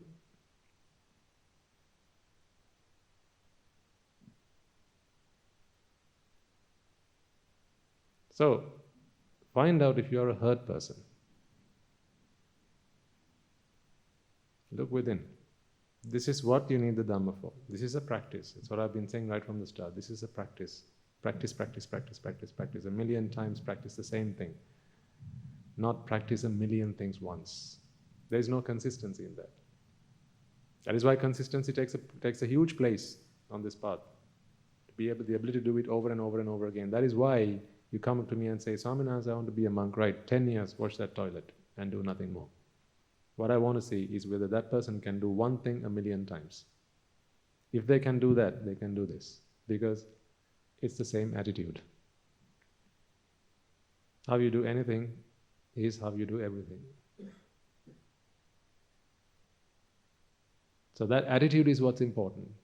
At a job interview, I would always hire the person with the right attitude. I don't care much about whether they have the skills or the knowledge. Those things you can give them a book, read this, learn it and do it. But if you can't teach them, if they're an old dog, metaphorically I mean, age is not what I'm talking about here. Old dog in their ways, set in their ways, not willing to change. Those attitudes are really difficult to work with. Unfortunately for them. For their sake, it's very difficult to work with. Even in the presence of a Buddha, there'll be, no, this is my way, Buddha, you change. That's what the Angulimala had said, I'm not the one running, you stop. But he was willing to listen. When the Buddha said, Angulimala, I've stopped, how about you do that now? Those words changed him. But his previous attitude was, no, I've stopped, you stop. The Buddha said, no, I'll stop, you stop. But samanas never lie. This is a samana. They never lie. So there must be some truth in what he's saying, right? Okay, fine, I've stopped. What do you have to say? Why do you say that you have stopped when you're running? I have stopped. Why do you say I have to stop when I have stopped? What's the meaning of this? I don't understand. Explain this to me. And that's when he preached the Dhamma. And that's when he said, see, I have stopped doing this. You're still doing this. I've stopped doing that. Now I'm able to accommodate anything. I've stopped running. How about you do that now? That was his ask of Angulimala. And that changed everything. So, on this path to Nibbana, folks, every day ask yourself, are you willing to change? Are you willing to be a different person to who you were yesterday? Are you applying the concepts that we learn here? This is not simply an academic study of Dhamma. That will not get you very far. Remember, those books were also typeset by someone. Every year they probably print several thousand copies of the Tripitaka. Right? So someone has to typeset it, someone has to bind it, someone has to weave it, someone has to print it, someone has to collect and gather the sheets of paper, someone has to stack it, someone has to put it into the bookshelves. Someone has to scan the barcode at the back to sell it, right? But they're still living very ordinary lives. Those who change are the people who will really achieve something.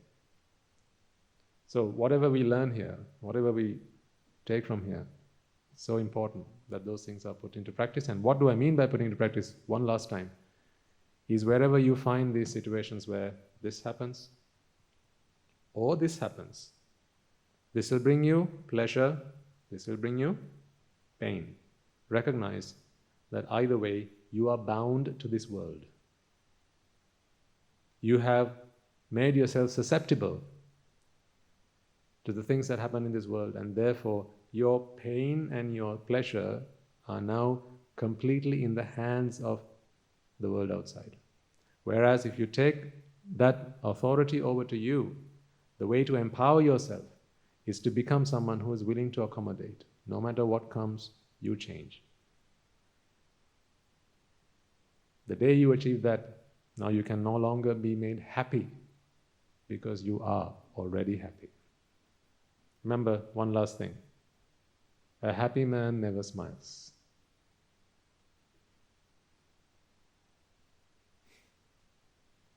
See me smiling? Because a happy man cannot be made happy to smile, because he's always smiling.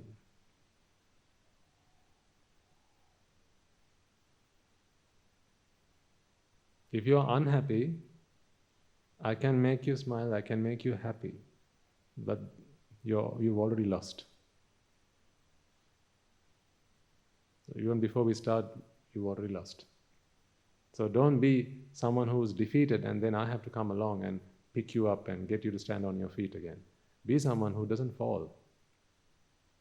You can become that. We can all become that because we have the path, we have the Dhamma, we have the practice, we have the Kalyana Mitras to help us. You have you to guide you and to comfort you and give you a place here and to guide you and hold your hand. And we have everything here. Just yesterday I was talking to Guru Handra and telling him, Guru Handra, I can't imagine all the things we have here to attain our Nibbana.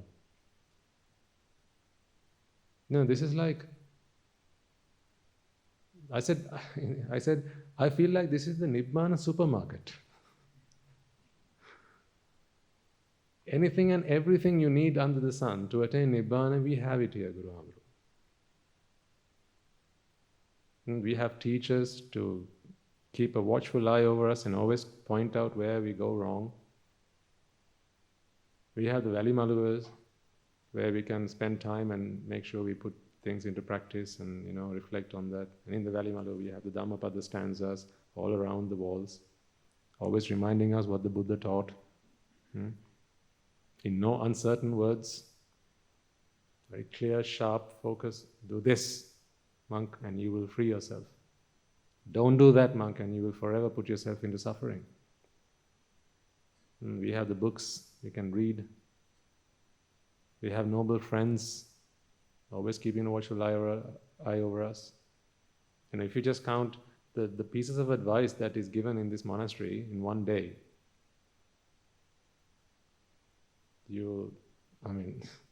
it's incredible. Everyone has a teacher. Right? Every day we have teacher meetings, teacher-student meetings, or one day or the other, everyone's meeting a teacher. And advice is given with an abundance of kindness and love and compassion. Right? Let's not try this, let's try this instead. Let's do this way.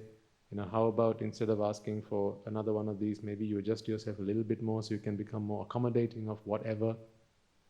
These are the conversations we have every day.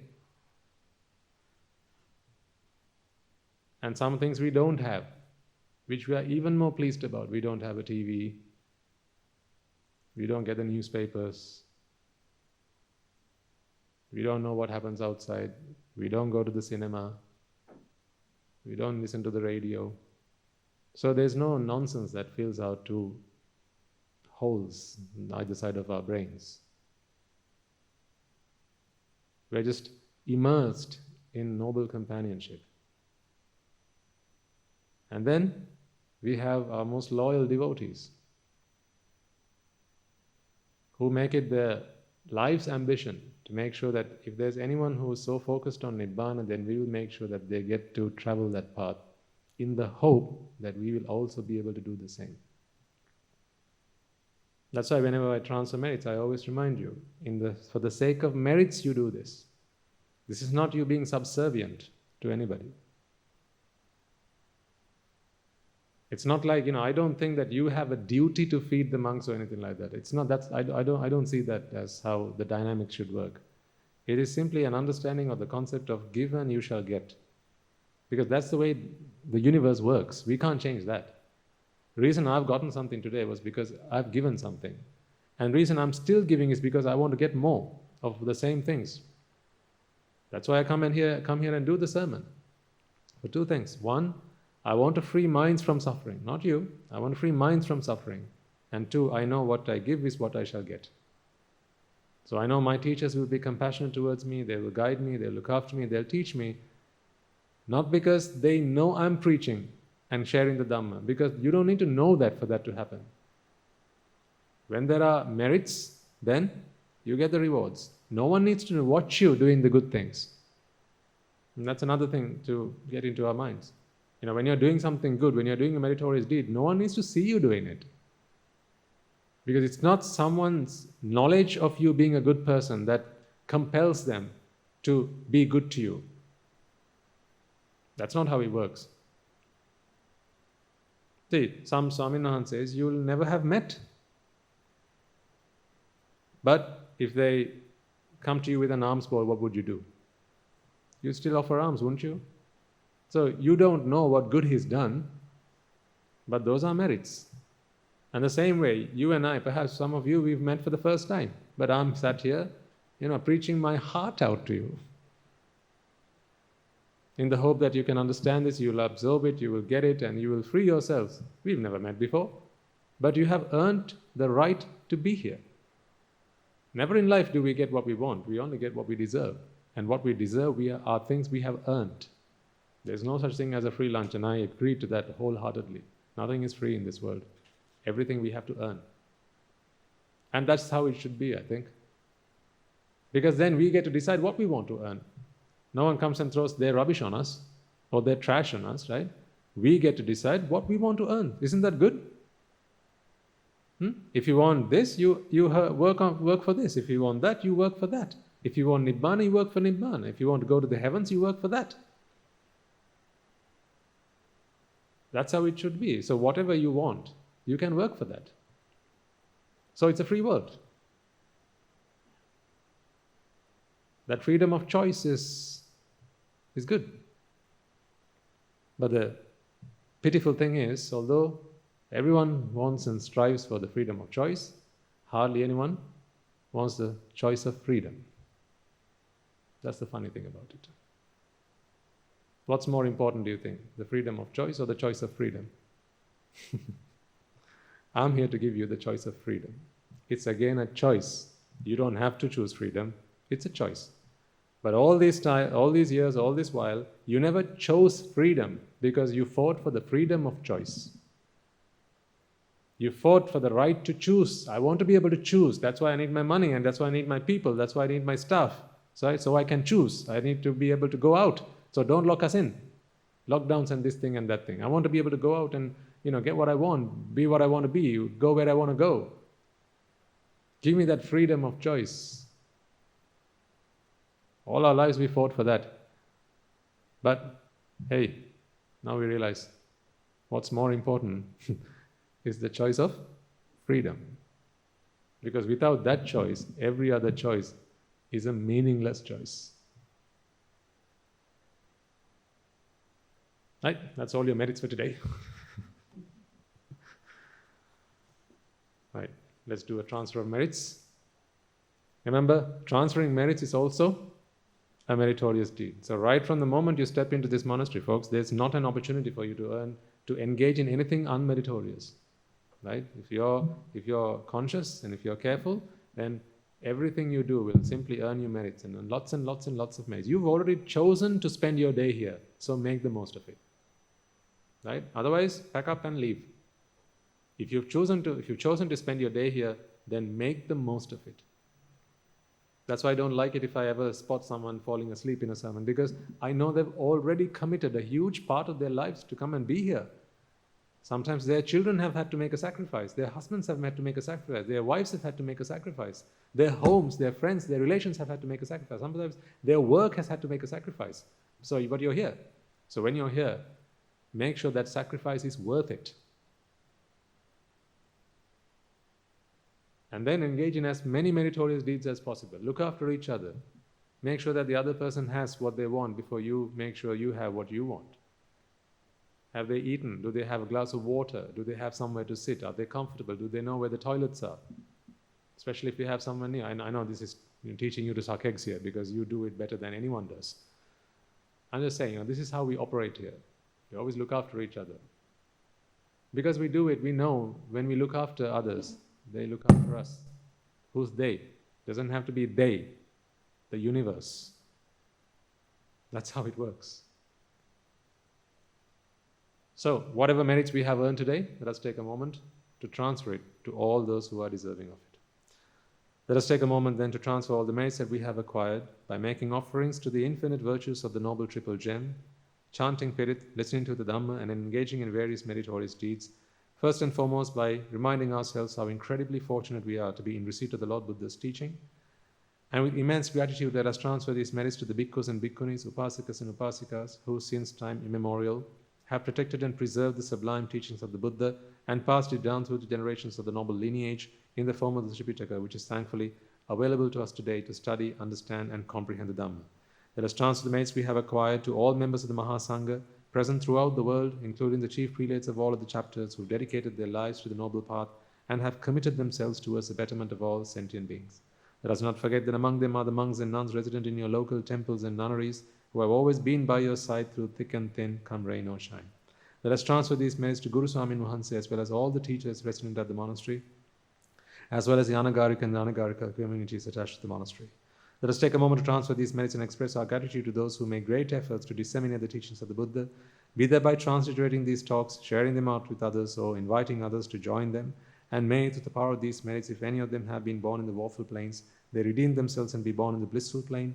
May, through the power of these merits, they abstain from the unmeritorious deeds, fulfill the meritorious deeds, fulfill the noble eightfold path, and may they all attain the supreme bliss of Nibbana. Sadhu, sadhu, sadhu. Let us take a moment to transfer the merits we have acquired to our devotees, friends of the monastery, who for the sake of merits continue to sustain the Mahasangha. This includes everyone from those of you who have contributed to the construction of the monastery, to those who provide the Mahasangha with shelter, arms, robes, and medicines, as well as those who have passed on their know-how and continue to extend their well wishes. May, through the power of these merits, they abstain from the unmeritorious deeds, fulfill the meritorious deeds, fulfill the noble eightfold path, and may they all attain the supreme bliss of Nibbana. Sadhu, sadhu, sadhu. Let us take a moment to transfer merits to our mothers, fathers, husbands, wives, brothers and sisters, sons and daughters, grandparents, uncles, aunts, cousins, nephews, nieces, our elders, friends and acquaintances, employers and employees, and to all those who have helped us, supported us, and assisted us in any way, shape, or form. And by the power of these merits, may they be healed of any physical and mental ailments and overcome any obstacles to their spiritual progress. May they abstain from the unmeritorious deeds, fulfill the meritorious deeds, fulfill the noble eightfold path, and may they all attain the supreme bliss of Nibbana. Sadhu, sadhu, sadhu. Let us all take a moment to transfer merits to the Devas and Brahmas, spirits and demons, primarily the Sakadeva, as well as all the numerous gods and deities who are committed to protect and fulfill the Sambuddha Sasana. Let us transfer merits to our guardian deities who keep a watchful eye over us and keep us out of harm's way. And may, through the power of these merits, they prosper in divine power and wisdom. May they abstain from the unmeritorious deeds, fulfill the meritorious deeds, fulfill the noble eightfold path, and may they all attain the supreme bliss of Nibbana. Sadhu, sadhu, sadhu. Let us take a moment to transfer merits to our ancestors who have predeceased us, and to all those who have been families, friends, and acquaintances in this infinitely long journey in samsara, and to those who have helped, supported, and assisted us along the way. Let us transfer merits to the members of the armed forces as well as the police force who have sacrificed their lives to protect the peace and harmony of our nation, and may all those who have lost their lives in the war, be their friend or foe, rejoice in the merits we have acquired today. Let us transfer merits to all those who lost their lives in natural calamities such as the tsunamis, earthquakes, landslides, pandemics, forest fires, and so on, reminding ourselves that among them will be those who have been friends and family to us in this long journey in samsara. Let us take a moment to transfer merits to them, and may, by the power of these merits, if any of them have been born in the woeful plains, They redeem themselves and be born in the blissful plane. May they abstain from the unmeritorious deeds, fulfill the meritorious deeds, fulfill the noble eightfold path, and may they all attain the supreme bliss of Nibbana. Sadhu, sadhu, sadhu. Let us resolve that may, through the power and blessings of all the merits we have acquired throughout the day, we be able to witness the advent of many hundreds of thousands of arahants on this blessed land, and finally, may, through the power of all the merits we have acquired, you and I, and everyone who has helped make this program a success, become an Arahatun Vahanse, an Arahat Teranin Vahanse, in this very life itself and in the era of the Gautama Supreme Buddha itself. Sadhu, sadhu, sadhu. May the blessings of the Noble Triple Gem be with you all.